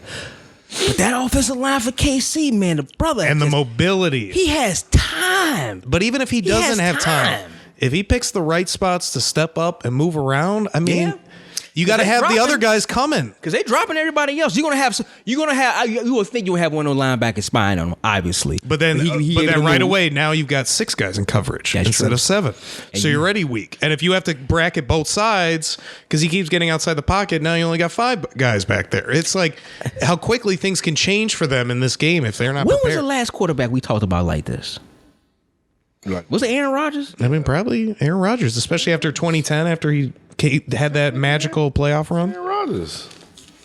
A brief time of Russell Wilson, maybe? Carson Wentz 2 or 3 years ago, that MVP season he went to 13 games. I think we talked about this with Drew when they went through their run down in New Orleans. Maybe Russell. Yeah, but I don't know. I thought Drew was sweet, but not like that. I think the only guy because he jumped, it was like, whoa. That second year with with Carson Wentz, it was like the year before Shorty was sweet, but it was like when how he was running the rock and throwing it, it was like, damn, he just jumped in front of some cats. I mean, I don't want to. Are you saying like Dan Marino went Super Bowl second season?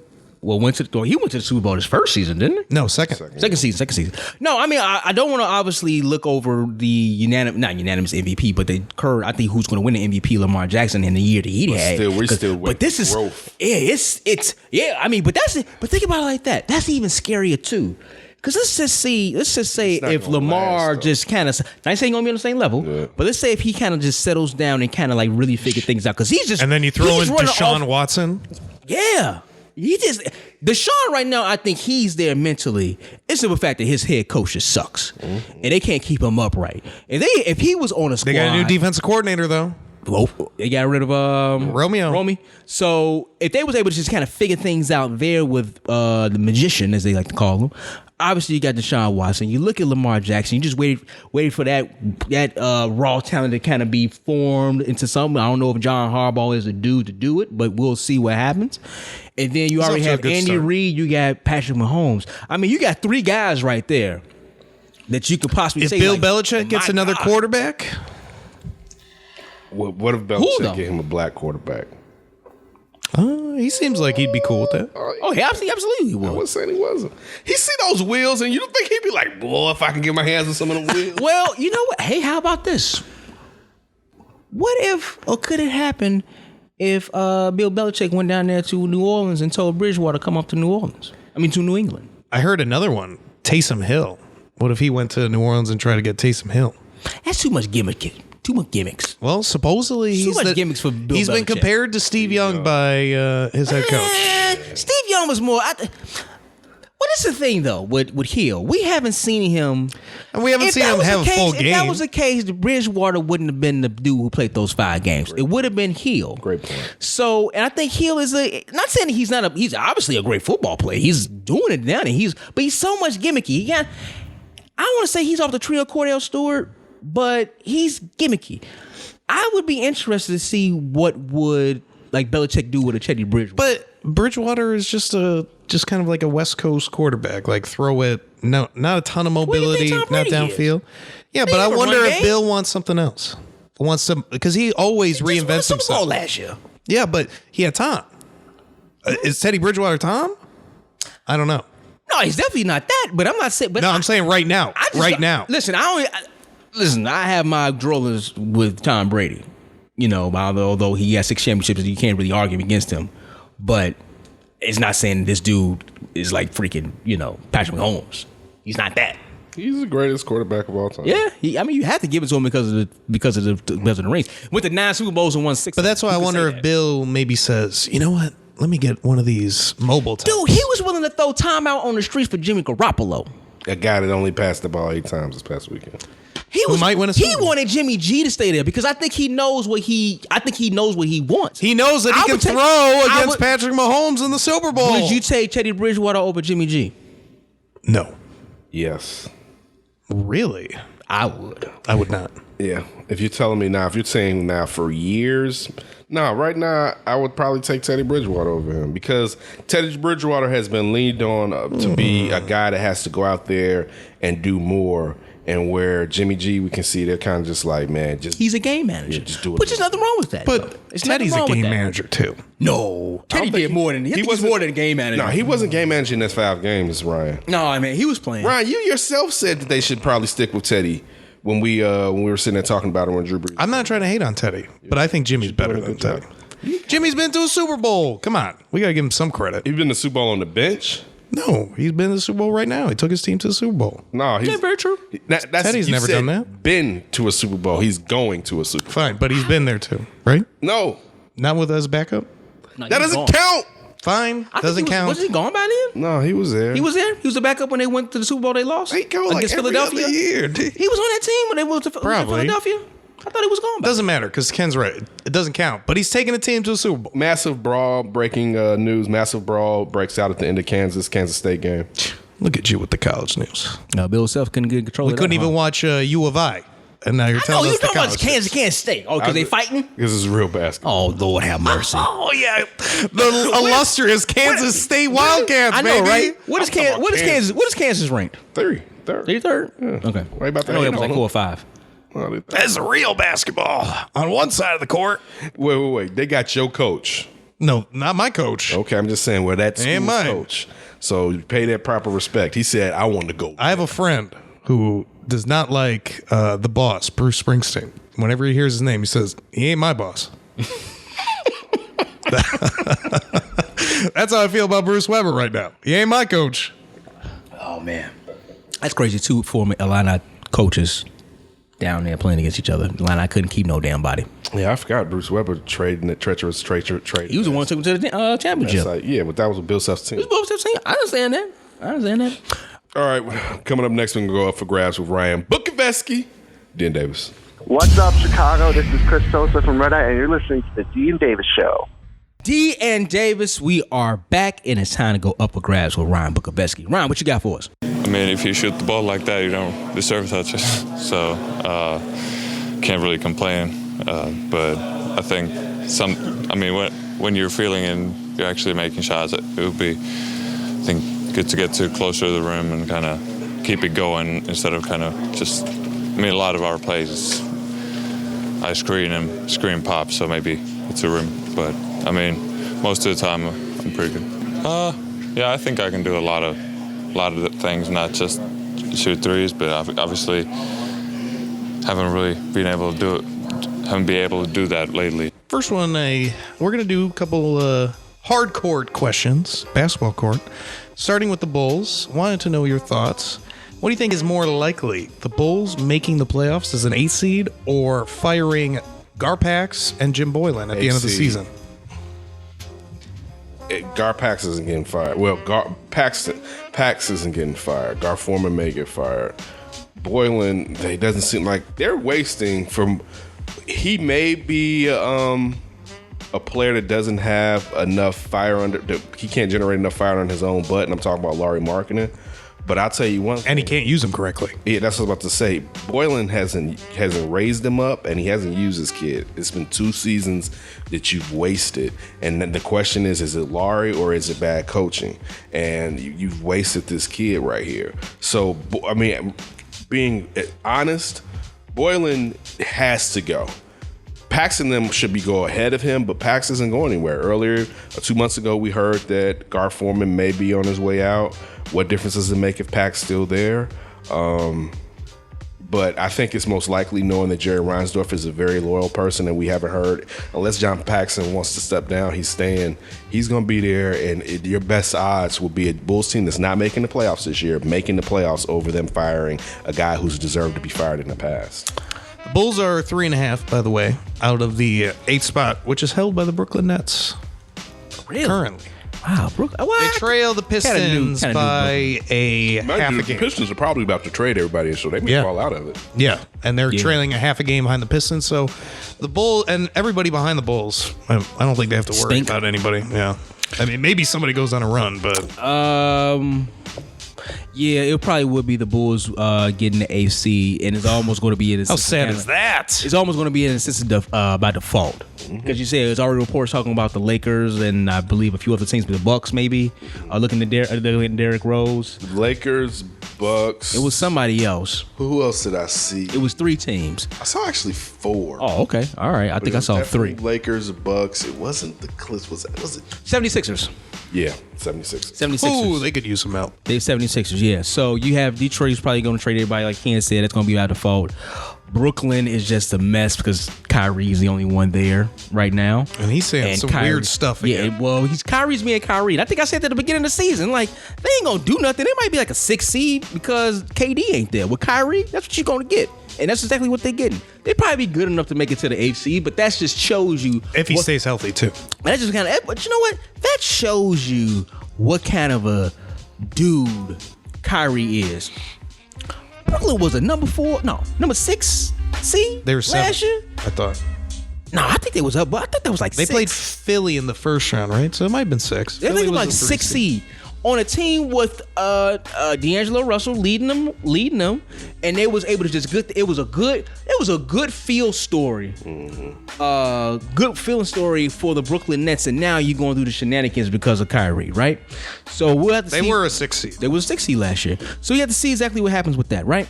So yeah, but this is the thing though. And just a quick point on your Kyrie being himself. Yeah. Injured again a lot this year. Yeah. He is not able to stay healthy. No, he's not. He really. I mean, we've been saying this since he was at Duke. He only played 11. I'm wondering how many games years he has left, like of prime being the best, because like the knees are going, the shoulders going. He doesn't need speed though. He's he's got so that crafty. ball handling. He's so crafty. Yeah. He can slow down and still get in the lane. But the thing is, though, how many games is he going to be able to do that? So that's a good question. No, it's definitely the Bulls. But it will suck. It will be one of the worst days in Bulls franchise history if this crap ass team with that crap ass coach make the playoffs. Because you know what's going to do? Bring back everybody. It's gonna make that front office. Thank you, Ryan. It's gonna make that front office say, "See, I told you we're gonna make the playoffs." See, you know what? We was going through a little hard time. We was like, "Oh no, y'all! I know we said playoffs at the beginning of the season, but we got to the lowest point. We got to simmer all that down." John but Paxson, we here, baby. We here. He come as end of season. He could come out and say, "Hey, it'll be the worst thing. We said playoffs before the season. Playoffs at the end of the season." And they're not gonna trade anybody. Yeah, they're not trading anybody either. Not that they have much to trade, but this is the thing though. They got some. No, they got stuff. They got some pieces to move. You got 2 pieces you can move. Laurie and Zach. Yep. Goodbye. And also, I don't to be think honest they're with gonna you, move Zach. I don't know. They're not gonna meet neither one of them. We're not saying that, but you like compared to in the past, like last year, what did you have? Right. Same guys. Yeah, but at least Zach is even more proven. Yeah, he was coming off that. Yeah. Brother dropping 40-point games. But I think the thing is, they should trade Thaddeus Young. You set him up, let him go. Yeah, that's true. People would trade for Thaddeus. Get your second. Somebody might come out and ask him. For a solid veteran off the bench. Yep. You should let him go. You set him up, let him go. But there's no future here. None. Like even last year, the future looked a tad bit more intriguing. Knowing, okay, you had a lottery pick coming, depending on where that lottery pick fell. We saw, and the core didn't really play with each other. Exactly. And at that point, still, we thought Laurie was just going through a foot. Laurie was beat up last year, but now we kind of know what we have, and they're diminishing returns. And it's like, what player on here is the second best player on the championship team? Like, I'm not even asking for the first player. I'm talking about the second best player. None. Like, you don't even have because Zach would be that. 3. Zach would be 3. Laurie right now would be 4. If that. Exactly. With the curse words. But just, I mean, look, I enjoy Kobe White, but he not Ja Morant. No, and matter of fact, Memphis is the number 8 seed out west right now. Man, Ja Morant is doing. He's figured out the NBA. Yeah. It's slowing down, sir. Yeah, but at least with Kobe though, that I said this last week too, because as you just said, they're not going anywhere. You might as well play them. But it's the thing though. The only way I think this team will probably have a shakeup when it comes to the core, and the core is Zach, and the core is Laurie. If Zach come to them like, man, move me, because they might after this year.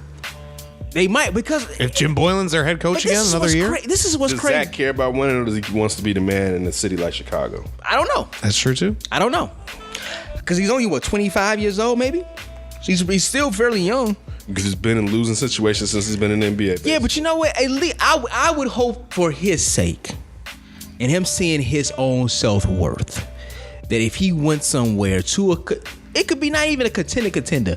Moving to a team that's like the 6th seed somewhere, the 5th seed somewhere, I can give them an offensive punch that can really put that team over the top, but make them a lot more of a competitive team. I would hope that he would see his self-worth and he would do that. But to your point, Ken, I don't know if he really cares about that. But that's the only way I think this roster with the core would actually, Ryan, in my opinion, change. Because they're not trading anybody. I don't know. They might, Boylan, like he can't say to kick it off, they might move Boylan. But the front office, they gotta. But the first, but like you just said though, this crap ass team could possibly be the 8th seed by default. I'm kind of sick of the East being pathetic every year, because this is helping attribute to the problems. True. Let's move over to another awful question about our Chicago teams. I'm glad we got Tannenbaum out of here because general managers lie.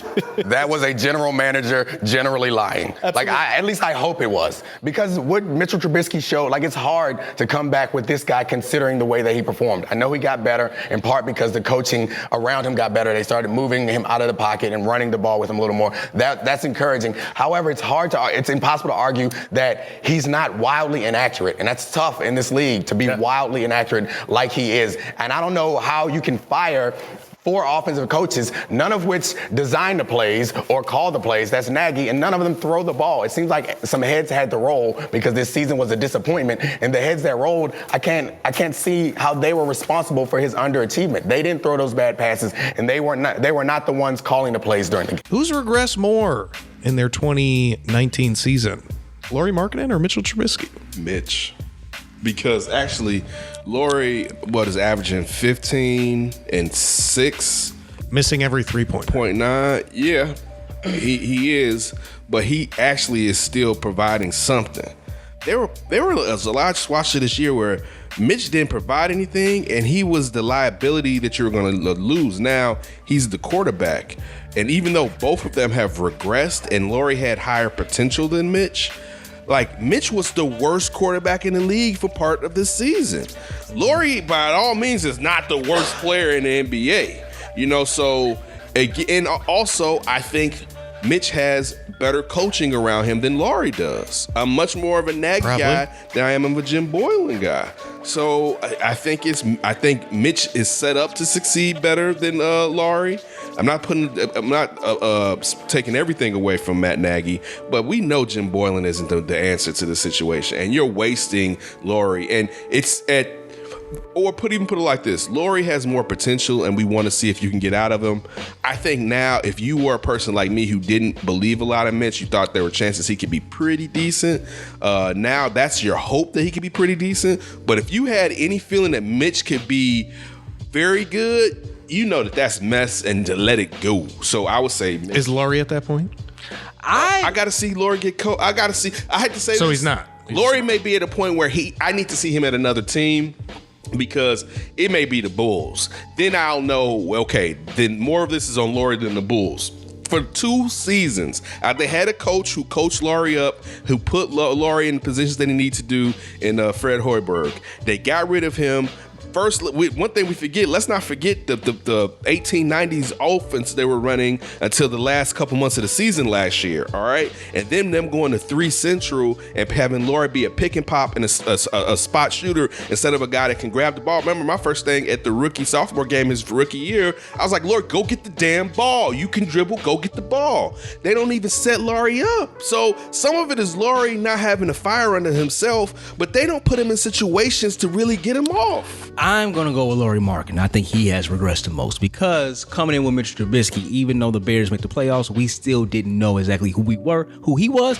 And a lot of people thought that, you know what, he's probably not that good. He was drafted number 2 overall. I don't care what he was drafted. He only played 13 games in the NFL, and it was kind of like... 13 games. In college. 13 games in college. And even within the season, that was smoke and mirrors because the defense played out of their minds in one of the best defensive years we saw in Chicago Bears history.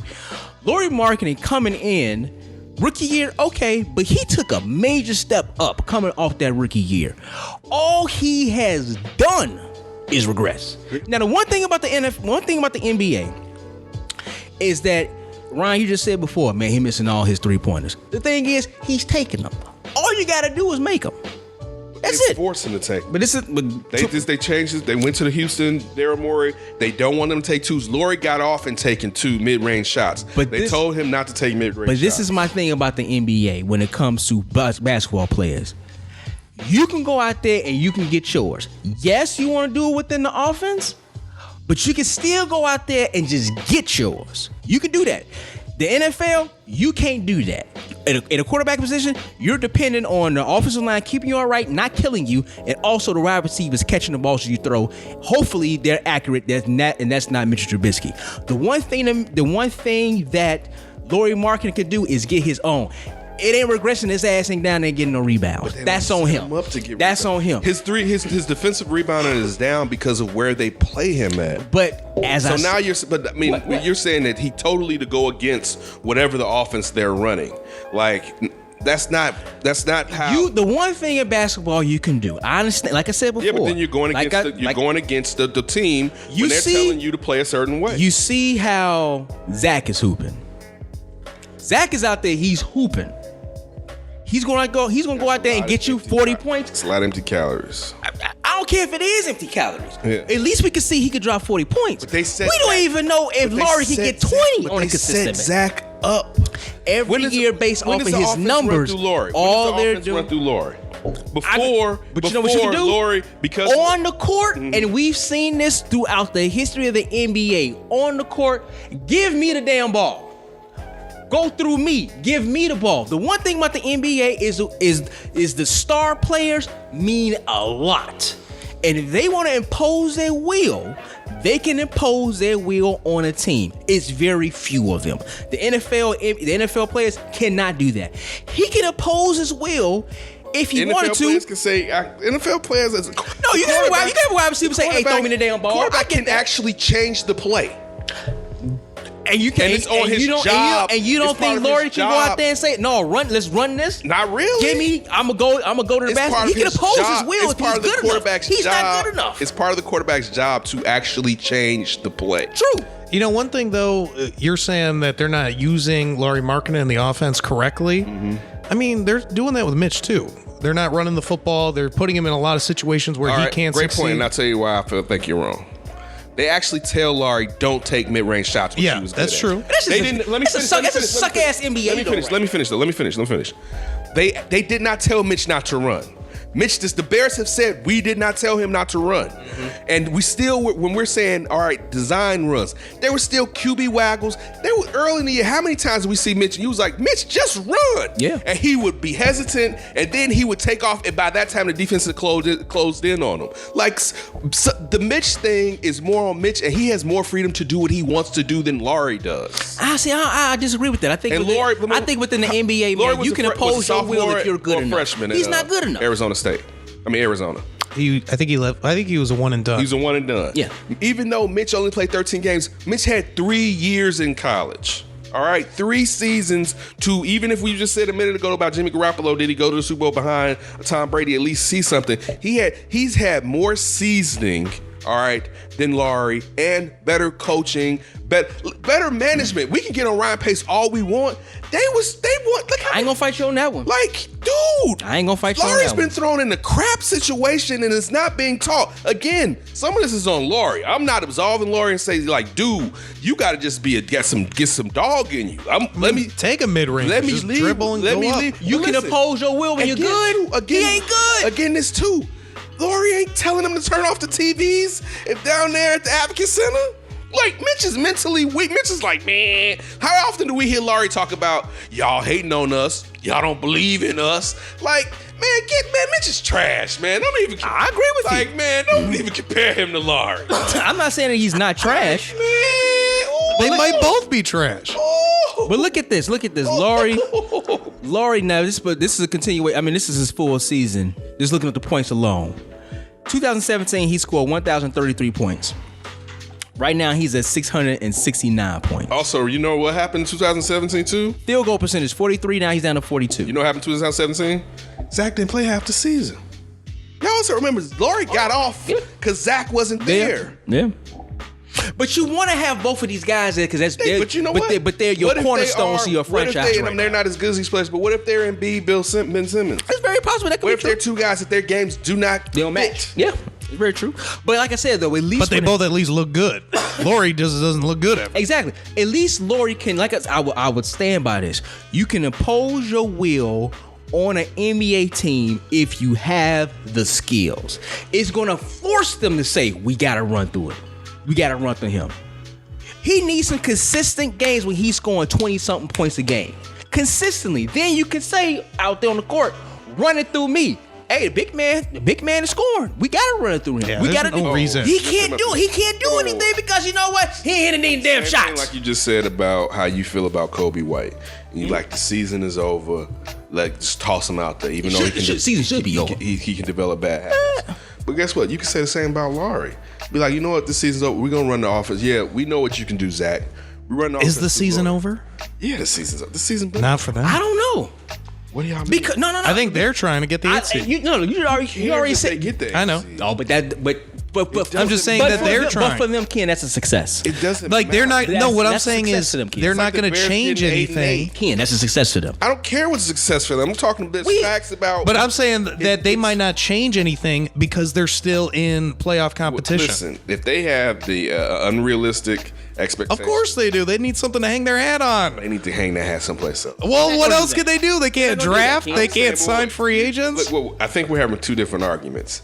That's cool if that's what they want to do. I'm saying it's meaningless. Yeah, I agree with that. We agree All with I'm that. saying. I'm not. I agree with I'm you not with that. saying that To anybody that has I get the narrative and what they'll try to spin. I'm just saying it doesn't matter. Yeah. That's all I'm And saying. but you know what? I will say for the players, if they was able to actually to make it to the playoffs, that's good for them They don't too. have a coach. That's good. But for all I'm Like, saying it's not is, like, you know what? You already said by Fred default. Warburg. Detroit's about to blow everything up, and It's you know like- what's going to no, happen but wait. with Brooklyn. It's- and everybody else behind him is crap. Even I'll tell you something at this point. For instance, the Rondo Wade year with Jimmy. Sat there, Fred was the coach, finally gave in, let Rondo do his thing. They about to be knock Boston out if Rondo doesn't get hurt. That could have meant something. Even though it's not what we would have wanted, because we all knew that they needed to blow that up. Years ago. Yeah, but at that Years point, before that, I should say. we was like, damn, they gonna try to hold on to this. maybe they moment. should have put a better team around Jimmy. Clearly, but they weren't going to be able to because Jimmy was too good for them to be in the draft. I mean, to get in the lottery. But still, if they would have done that and knocked off the team with the best record, I think that year that Boston had the best record. It was Isaiah Thomas that year. Yeah, they did because the Bulls were AFC Are you saying the East or overall? in the East. Oh, yeah, in the yeah, East. yeah. Like, yeah, okay. Then I get, like, for instance, let's just even say this Bulls team, and I'm dissing them making to the playoffs saying it's meaningless. They make it to the playoffs and they knock off the number 1 seed. They knock off. Oh, that's the a Bucks. shocker right there. That's crazy. Yeah, that's something. yeah. And the people be like, well, Ken, you got to get there to try. Yeah, but we know that's not going to happen. So regardless, it's meaningless from the point of none of these, for the most part, there's very few guys here, if maybe 2 of them, and those guys aren't even probably playing significant minutes, that will be here if this team is ever good enough to win titles. And that's the move that they need to be moving towards instead of doing the same that they always do, trying to throw it out there, No doubt. hope to catch lightning in the bottle, and then tell us that they poo-pooed on steak, and we just supposed to sit there and chew it up. But what you're saying, that would make sense if you had a competent front office. And they don't. They don't. Yeah, I mean, I think That's we all it right agree with there. that. Yeah. I just They had think that they might not change anything all year long because they look at the standings and say, we're here. We don't have to start Kobe White. Oh, we don't have to change Lauri Markkanen's role. Yeah. We just keep doing what we're doing. We'll get to the 8th seed. And then you just ruining Laurie. Yeah. Whatever. Well, why would they care about ruining Laurie now? To be honest with you, who really cares about the Bulls? I asked Tony this week and I said, I can't believe you actually really go to those games. Well, he has to. It's his job. No, that's not actually his job. He does social media. He likes going out there. He does. Yeah. No, he puts that on top of it. He adds that to his job.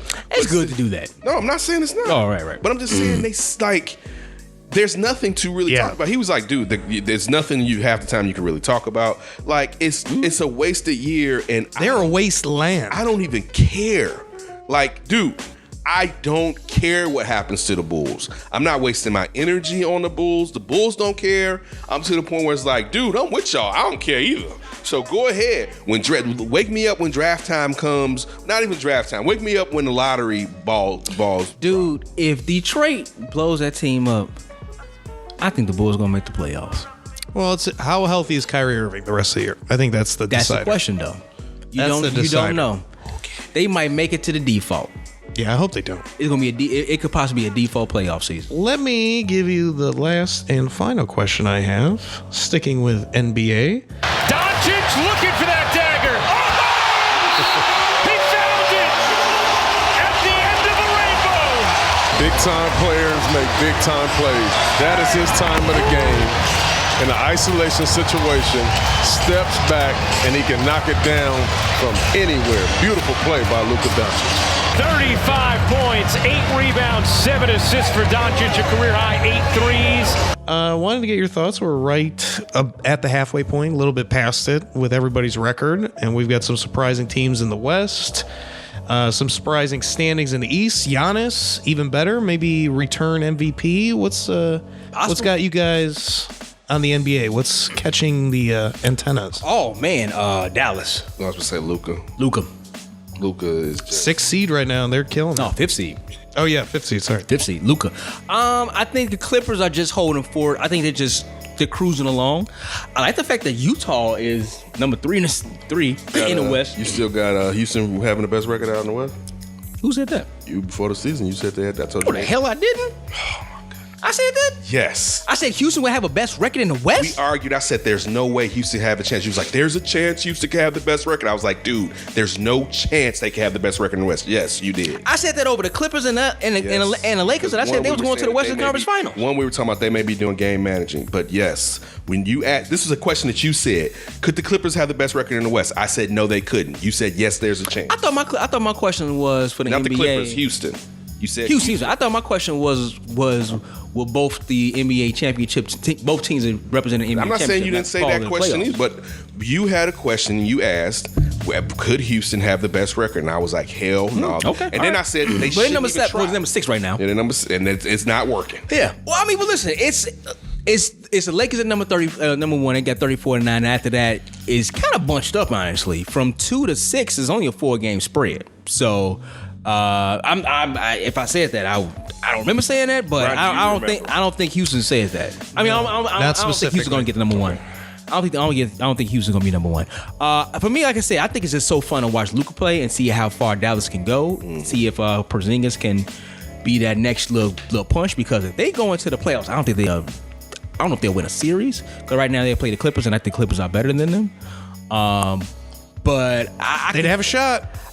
No, I think with the defense for the Clippers, I think Luka is on the level. Shot? You saying that? You say Dallas have a shot to beat the Clippers? I don't think so, dude. I don't think so. That'd be like Tony Kukoc playing a dream team. How Jordan and Pippen can't lock them down. Like even It's if you too much. saw The defense is too much. even if you saw him play against the Clippers a month ago, he had a bad game. Like no, brothers don't play that. They be like we putting the claws out tonight, baby. Listen, like, Luka, not the Clippers. Luka might be, if the season continues the way it goes, he'd probably be number 3 in MVP vote. Great. Who's 2? Maybe 2. That was gonna say Probably LeBron. Probably LeBron. Not a bad one. Probably LeBron. How about Miami, number 2 in the East? You know what? Shout out to Jimmy. Shout out to Jimmy. He can do it. And the culture. He'll put you on his back. But also the culture. Look at the players. Look at Bam. Was Ambeo? No, what's the one down there? Because it's Bam. Look at him. Look at the kid from Bam. Yeah. Chris Dunn or Kendrick Nunn. Kendrick Nunn from Kendrick Simeon. Nunn. Yep. Like, look at what, dude, they find the guys, they raise the guys up. They said last year the culture was getting sloppy with Deion Waiters. They didn't suspended his butt about every game except 2. Like we ain't doing. They got Hassan Whiteside out of there. Mm-hmm. They cleaned the culture up. It's time to go. All they need is one player, free agent, to be like, you know what? I'll come down there and be with you. You know what? Honestly, Raptors surprised me too.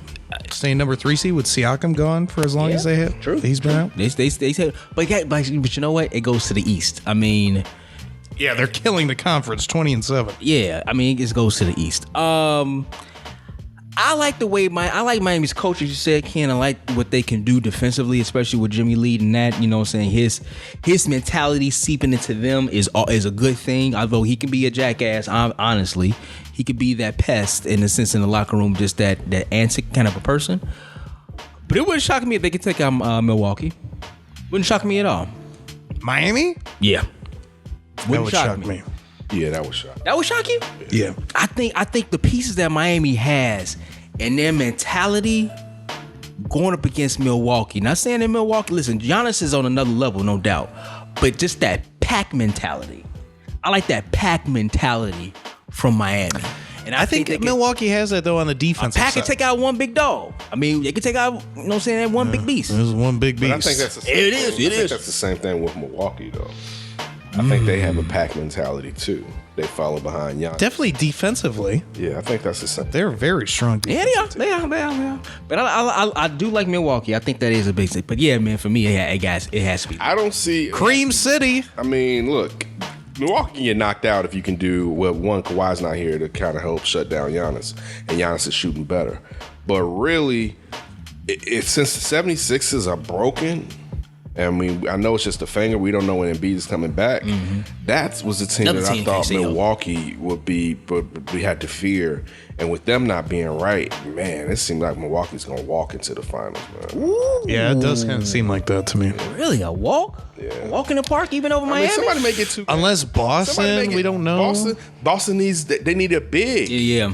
They need he's at least defensively, because Cantor, we know he don't want to do no defense. But like, especially during Ramadan, what Boston has. But they need a bit, like the crazy thing, and they may trade him even though they need him now with Embiid being out. If they could get Horford back, he'd probably like to go back. Yeah, too. if they could get Horford back, he would fit terrific with that team now. If they could get Horford back, because they need a big there, man. Thaddeus Young. Not big enough? Wouldn't it be crazy if Thaddeus Young went to a team and actually put in like some good minutes, and we were sitting here like, why was he on the bench here? Yeah, I know, right? For Laurie. Why is he not starting? For Laurie to develop that stand-up shot beyond the arc. Whatever. Did you have another standout for you for the NBA? Was Luka for you too? The other was Memphis for me. Yeah. Oh, like Memphis, I said, Ja. that's a good one. Yeah, Ja. If they make the Ja. playoffs, that's pretty impressive. It is very impressive. If out in the West, yeah. If what's the name? What's the big they got there? Justin Jackson? Yeah, Jackson Jr. If he could be consistent with all the talent that he has, they're scared. Well, that's why he was so high up in the draft, but also that risk. Because people are like, he has that athletic, but you don't see it every night. If he can be consistent with Josh stays healthy, woo, Lord, frightening. Now, I have another one, too. It's kind of disappointing, if you want to say, as far as surprising. Portland has been consistently for the past like 3 or 4 seasons been a top 4 team in the West. They're number 10 right now. I don't like their makeup. I never believe in them. I'm just talking about based off their history, what they've been doing. Well, remember, they was getting knocked out in the first round too, outside of last year with that. No, they didn't make the league. No, they weren't. They were getting their asses they were getting kicked. eliminated early. Every year in the first round. Yeah, man. That's why I was like, people didn't believe in them. Like, okay. So, like, for me, I don't like the mini backcourt. They only win 19 games so far. McCollum's hurt. Dame had to give you 61 last night. Like, but I don't. To me, I'm happy they want to stay there and try to make it work. But they are not. They shouldn't be in the backcourt together. They shouldn't. Yeah. LeBron has wanted Dame for many years. It would have been funny if he actually got him. How though? Dame had to force the trade. Dame didn't. They ain't doing that.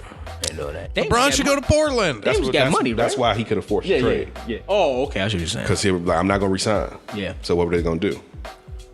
That would be nice. Send you to the Lakers. Hey, listen, like I said before, there's been talks of maybe D Rose. As soon as Kyrie looking at started doing like this, the Lakers. LeBron wanted Dame. I don't like the Derrick Rose to the Lakers thing. I don't either. I don't think it fits. I don't either. I don't want him under LeBron again either. I mean, he's a ball dominant player, and you can't take the ball out of LeBron's hands. Yeah, what do you do? No. I would like to see him with the 76ers. That one's a little scary to me too, though. Because they will take the ball out of Ben Simmons' hands. I mean, I like that a lot better than the Lakers. Yeah. Who else did we say? Who else was looking for Derrick? Milwaukee. I would love to see him in Milwaukee. That could work. I would love to see him in Milwaukee. Especially if he came off the bench with Giannis, sitting down, or obviously they'd overlap. I would love to see him in Milwaukee. It depends on if Detroit, Cream City! What Detroit wants for Derrick Rose. I don't know if you can get anything really for him. And I don't think it really matters for Detroit. Like I said before, they kind of buzz it. Give a first round pick. Seems like they're going to bust it up. They're not giving you a first round pick. They probably give him a second round pick. They would have to get that. They will. It might be a straight exchange of players. With Drummond, but remember, even with Drummond, you can't get a lot back because he can opt out after this season. Yeah, it might be a straight exchange for players. I don't think any picks will move in any kind of situation like that. Second round pick. Think a second round would move? Have to move? I'm just saying if someone. Derrick Rose Because ain't think about making it. But you just said it. 3 teams are interested. Yeah. So you're gonna have to sweeten the pot. Oh, that's true. So you'd be able to get you a second round pick. That's out of true. that. That's true. All right, coming back. D has a question about if you could start your franchise with any player, who would that player be in sports? D and Davis. Yo, what's up? This is Rashid Hadi, and you're listening to the D and Davis Show. Yeah. D and Davis, last segment. We will be back for the flip, so have your ears ready because you know it's going to be some tomfoolery taking place, dropping on you on Monday. But D, you had a question that you want to kick off the last segment with. Yeah, so if you can have any professional athlete cross any sport, doesn't matter, one guy or woman, one athlete that you could start your team with, who would it be? Mine would be Patrick Mahomes and probably followed by Luka Doncic. Didn't think you were gonna say Luka, but yeah, you know what? Okay, you had Patrick, but why Luka? Because Luka's in his second year and he's super young, and that he's already mastered the offense. What happens when it really starts seeking in? Like his next 3 to 4 years before probably the lack of athleticism starts to allow defenders to be able to crowd him a tad bit more, even though his handles are ridiculous. But like you've never seen a player this young with such mastery on offense right now. LeBron's second year wasn't like this. Magic Johnson's second year wasn't like this. I mean, even comparable to Mike wasn't putting up triple doubles. It was a different league. Different league. If you asked to use Mike similar to that, Mike. Again, I remember when Mike played the point and how many triple doubles he had that towards the end of that season. I think it was 87, but it would be because, and also he's box office. Like Luka Doncic is going to be the face of the NBA in 3 to 4 years. Like only person that's going to be there if Giannis stays healthy. LeBron will probably be gone. We don't know if KD will ever return to being KD. Harden will be looked at as just an offensive cat. But when it's now Giannis's league and Anthony Davis's league, it doesn't hurt. He's white. But when you have such a man, I mean, that kid is phenomenal. So if it wasn't going to be Patrick Mahomes, because again, look, we grew up watching the NBA on NBC. Man, do you know how many games they would be putting the Mavericks on if that bad boy, that triple header was on like we was talking about? It's not a question. If I can't have who I think is the most important position in football is the quarterback, he's the greatest looking quarterback I've ever seen physically, and it's more than physically because he doesn't turn over the ball like we said earlier, but it would be Luka Doncic because that kid is in his second year. He didn't think he was going to be doing that this year. It's kind of going back real quick, and it's not the same, but it's like Derrick Rose his MVP year, and it was like whoa. And at that point his youth and how people were so engaged by him, he jumped higher on the list. You know what I'm saying? If you had to start a team with because of his youth, well, I'm putting Luka in that way where his youth, his star power, like it's Luka if it's not Pat Mahomes. Right. Yeah, Pat Mahomes would be my number one. Football's the most popular sport. Most important position in sports is quarterback. You're talking about offensive mastery. I mean, Patrick Mahomes, boy, did he master the quarterback position, basically. It feels like he's going to just pick up more and more nuances of the position. He's got a great tutor in Andy Reid. It's like sky's the limit for this dude. And he's got the box office, like you talk about, the charisma. He's got all the star powers in every commercial now. So catch up on steaks. Yeah. I don't get that one. It must have learned that from the D Trump. Yeah. Hey, listen, his girlfriend is big right now. You follow her on Twitter. She's kind of one of those, I don't want to call a young woman obnoxious, but she rides for her guy. And a lot of people. Yeah, I saw that. I don't even know who his girlfriend is. Just something. I'm past. I'm good. I'm a civilian. Yeah, she's cool. I mean, but she's like in your face, like, that's my boy. I think second would have to be Giannis, though. I think I would go Giannis a little bit ahead of Luka. My only thing with why I didn't pick Giannis, one, and I know this is crazy, still how young he is. He's young. He's longer in the tooth. And a little. Giannis, he needs his physical attributes to dominate. Luka doesn't need that. So I feel like, again, this is my franchise. If Luka blows out his knee, he's still going to be dope. Yeah. You know, but if Giannis blows out his knee, he is not the same cat. Insane dude. Yeah, okay. My number one is not Patrick. I know we're gonna do number one's number two. My number two is Patrick. Number one for me, man, it's a guy who I've seen done it, and possibly gonna be his third place. Kawhi Leonard.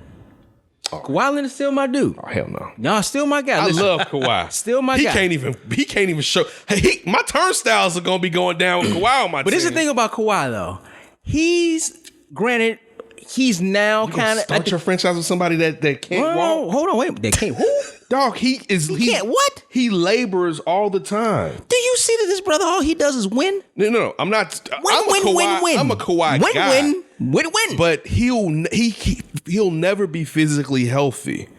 Like the thing with him is they save him because he can't get as many reps. So again, I'm fine with that. I'm building. I'm okay with load management building my with team. my guy. I would think one, youth and health are some of the prerequisites. He's like 27 years old. No, he's a little older than that. No, He's a little bit older than that. I don't think so. Right? Can you look that up for me? Looks like 27, maybe 28. But listen, we've seen him come in as a young player with the San Antonio Spurs, lead them to an NBA championship, and won MVP of that series. 28. Then he was like, I'm done down here in this boring ass town. They're going to put you in NBA Siberia, the Toronto Raptors. The first season he gets there, and the only season he gets there, what does he do? He wins a championship against a team. KD was out, and if they had Clay, and Clay got hurt. If they had Clay, but this is let me real quick. Yeah, go ahead. And you just said, and you also in the weak East, and this was the final year that LeBron went to the West. How about this? Wasn't the ratings down for that finals too last year? I don't think so because Golden State. Golden State. Golden State was the standard bearer. I thought I remember dynasty of this, the ratings being a little down of this era right now. But listen, what did he do? They were down? Because I remember people were saying that first people was upset that LeBron wasn't there. Yeah, that's true. Can't even get high ratings in the NBA Finals with Kawhi. I'm talking about winning. And what does this brother do? He wins. And it's possible. And I think, Ryan, you asked this question last year when the season was going on, maybe in the playoffs when we knew that, probably in the finals when we knew that obviously Toronto was in there. Could he be the first player to go to 3 different teams and lead 3 different teams to the NBA Finals and win one? It's very possible. I think he's gonna. That's going to happen right now. That's never happened, right? That's never happened. By the way, those ratings way down last year. Ooh, they were down? They was like, okay. At least 3 points compared to last year. Okay. Not box office. Listen. We want hockey, not basketball. Let me tell you something, brother. I'm winning. It was a whole country. I said. Yeah, the whole other country in that. I said, who you going to start your franchise off with? And what do? What's the main objective of winning? Main objective of owning a team? I might as well start my franchise winning with LeBron James. Championship. A year away from retiring. LeBron is longer than 2. This brother's only 28 years old. He's in his prime. He's in his prime. His health is worse than LeBron. It is. He can't even play back-to-backs. Like, come on. But listen, is your objective to win?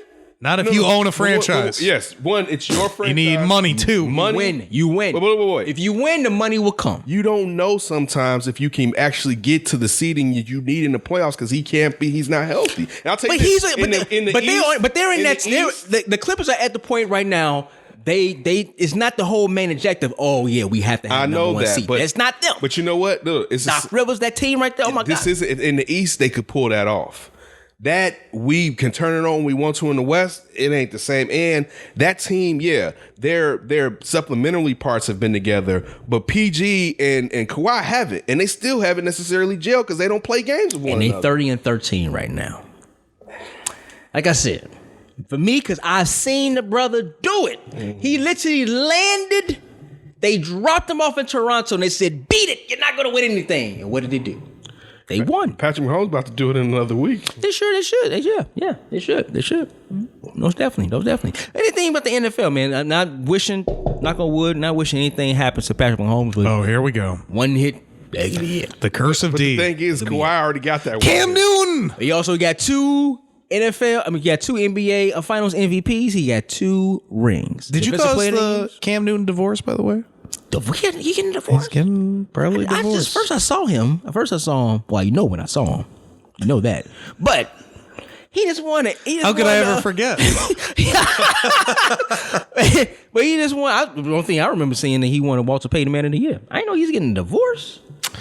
Yeah, I think he was putting an IG model up in a place that he has in Atlanta. Oh, I think he knocked and she up one. has a child with him. Yeah, allegedly. I did see that. Shout out to my guy Sean in our thread. He did post that. I forgot about that. Yeah. Hey man, what'd you do, D? I didn't do nothing. That's all on him.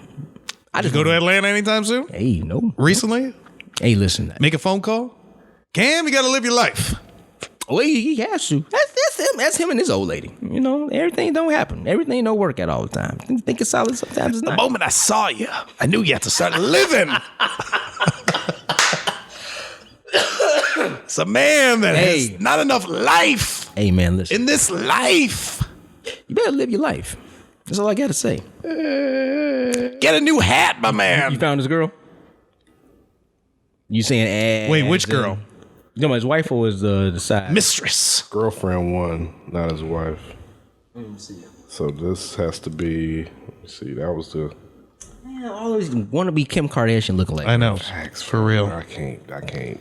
Yeah, I mean, listen, I'm well, she's a standard bearer of beauty right now in America, but you don't need to do all that. But that's whatever. I didn't know. I'll be honest with you, I didn't know he was even married. He's not married. Oh, he's not married. Yeah. Oh, this is his longtime girlfriend. Yeah, maybe it was his baby mama. Is that his girlfriend? Yeah. Oh, she's cute. Hey, man, listen, everything don't work out, man. Michael Jordan got a divorce from Juanita. You know, you thought that was going to be Cam Newton has to divorce his hat every time he wears one. Hey, listen, I love hats.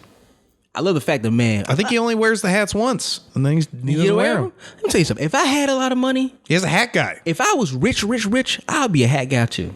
I would just have a room full of hats. I love hats. Really? Yeah, man. I love hats.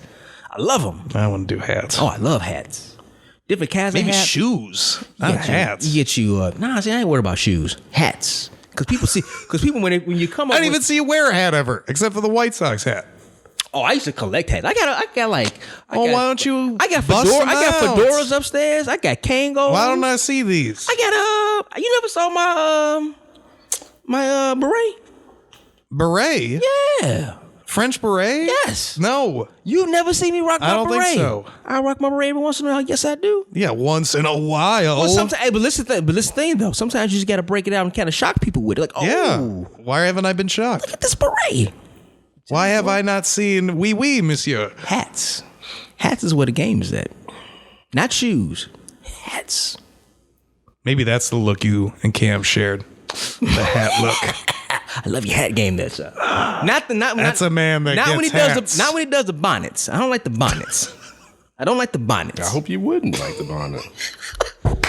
Where's my pearls? That guy's out here like, yeah, I want you to look like Esther. Nah, I don't know about that when he rocks that, but the hats I'll do like you fisheye fool, you. Real quick news: officer suspended for filming ex-player Delonte West in handcuffs. A Maryland police officer who that is Delonte for shooting a video that showed former that was him. You see the tats? That was him. Yeah. Former NBA player Delonte West, as he was being questioned while shirtless and handcuffed, the police department said. This from ESPN. Oh, really? The Associated Press. One or two videos circulating on social media shows a thin shirtless man with tattoos sitting on the curb with his hands cuffed behind his back. Police said the man is West and the officer shot the video. Prince George County Police said they learned Tuesday that an officer shot the video of West sitting on the curb and that it's circulating on social media as investigations follow, and the suspension was announced Tuesday. So he videotaped this with a cell phone?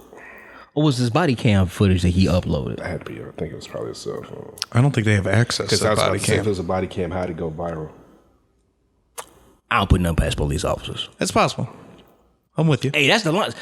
But he probably used a cell phone. Somebody could have saw. That's even crazier. That I would think. Well, either way, I would see a suspension coming. But what if he didn't know that was Delonte, and somebody saw that? Like, man, check out this. He knew it was Delonte. Did he know he was him? That's why he recorded and went out on social media. Man, that's sad, man. I didn't watch that video. Delonte. I didn't watch it because I didn't watch it. I didn't retweet it. I didn't like it. I don't want to see I don't want to see nobody in their lowest moments. And it seemed like he's in this. It seemed like he's in a low moment right now. I didn't retweet it. I didn't think it was. So wait a minute, who did he get in a fight with? Is it another civilian? Yeah, it says Police learned that West and the second man knew each other and that they argued earlier that morning. And got into a fight. And it seems as if at least the still shot I saw, the other guy got the best of Delonte. Well, Delonte doesn't look too good nowadays. I don't know if he had good. He didn't look good towards the end of his career.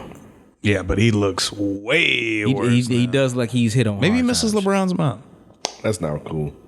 What? Maybe they were in love. They were dating, weren't they?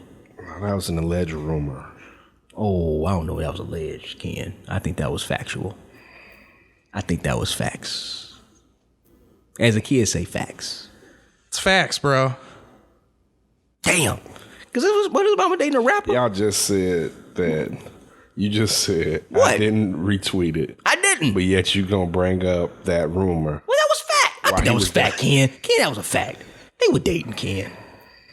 I mean, we just stated Brian stated something. How do we know that was facts? Brian, I mean, Ken, it was everywhere. It was everywhere. It's Ken. funny. That seems like that stuff seems to always come out when LeBron was in the playoffs. Just like remember there was a rumor about Rashard Lewis in Savannah. No, there was a rumor about that. His wife. This was before she was his wife. Really? I didn't hear about that one. I heard about Delonte. When you on top, people be trying to bring you down. Oh, that's not a question that he did not want to go with that. I thought that was a factual thing. I thought they was really dating. I don't know. He denied it. Who denied it? Delonte denied it. Oh, okay. So again, at his worst moment, I'm not bringing that up because some people like to kick people when they're down. Ryan. Gotta entertain the folks. Do your thing, bro. Well, listen, I will say this. That officer definitely got what he deserved. He should not be posting things on social media, if anything. Like, hey, look at this guy. Did you watch the video, Ken? I saw it before. What was he saying in the moment he was not being interviewed, but he was being recorded? A little bit. I mean, it was sad. He was incoherent. I mean, it wasn't like he may have made a little bit of sense, but you knew he wasn't in his right mind. That's sad, man. Yeah. So hopefully he has. All right. Well, hopefully his pockets are right, but I don't know. Yeah, I mean, but see, I saw somebody saying like about Jameer Nelson because when their coach came out and was like he's trying to help him, and Jameer had posted something, and somebody in the comments was like, "Why don't you let him hold 50?" And I'm just like, "What makes you think that gonna do?" But I think he meant like 50 grand. Well, I'm with you. Yeah. I was like, "What makes you think that the money is going to solve the issue?" Yeah, it could be the issue. Yes, but saying he needs help. Like, so when people just like, somebody was saying that about LeBron, like, man, it's like, you got to understand the money ain't the necessarily. I think somebody we know made a comment about LeBron. Gonna take care of him, yeah. And it's just like, I did see LeBron, I replied back, I did see LeBron say something about that. Oh, he did? Yeah. But that's when you hope your NBA family, puts their the brothers, but you also have to accept. Oh, that's true too. Help. You have to accept. I'm sure people have that's tried true to too. help Delonte, but it's been hard, especially probably when he's not on his medication, for him to sit there and stay on the regimen that he needs to be on. So, well, I'm glad the commissioner or superintendent suspended that officer. You don't want to do that. No, even if he was a regular person, Remember the cop who filmed that family? They was high on was it? The kid was in the car or something. Yeah, the oxy. What was it? Heroin? No, what's stuff that replaced the heroin with? The stuff that was fentanyl. Yeah. Heroin laced with right. They was like dozing off. I think the car was driving. They stopped and they was nodding off.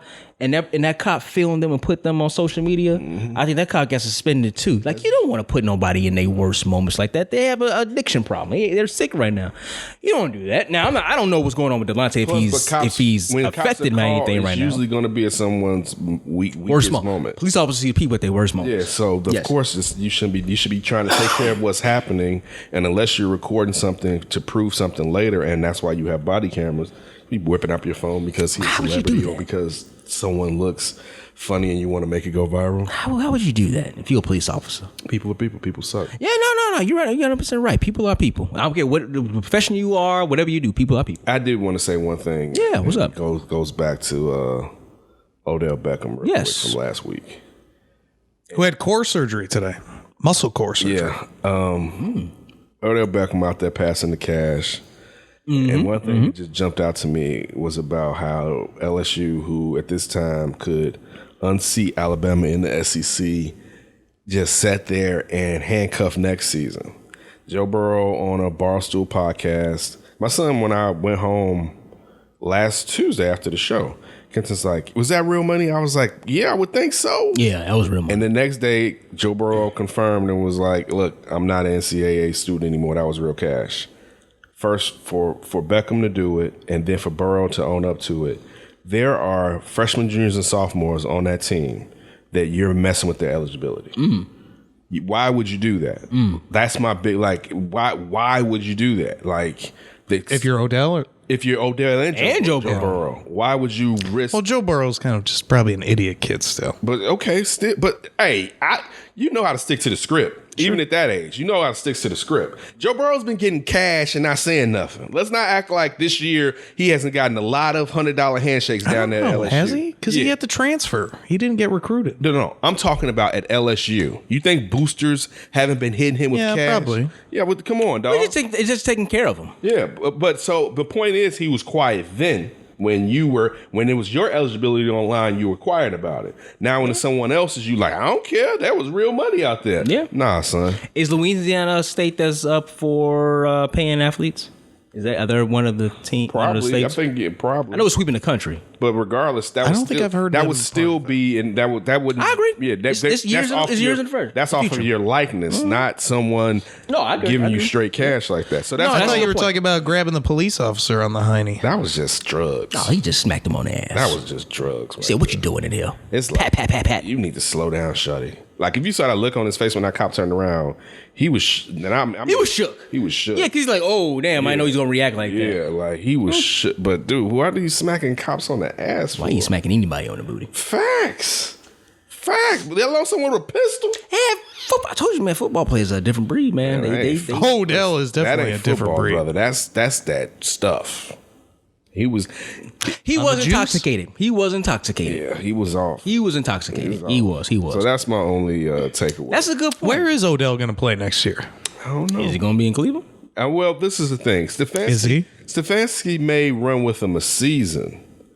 I would think so. If he was telling people back in October, get me out of here. The GM is gone. Yeah. The coach is gone. So you don't have the same connections to where it's like, I have to prove that trading for Odell was good. I need it validated. You don't have to do that. If he's an issue, and he wasn't that much of an issue last year. He wasn't. But if he's an issue, it's nothing to move on from. I would think the new coach. I would say he's going to be here this year. Yeah, he's going to be. Yeah. I mean, like I said before, the team has talent. So you don't want to start off your team with not having one of the best wide receivers, at least on the team.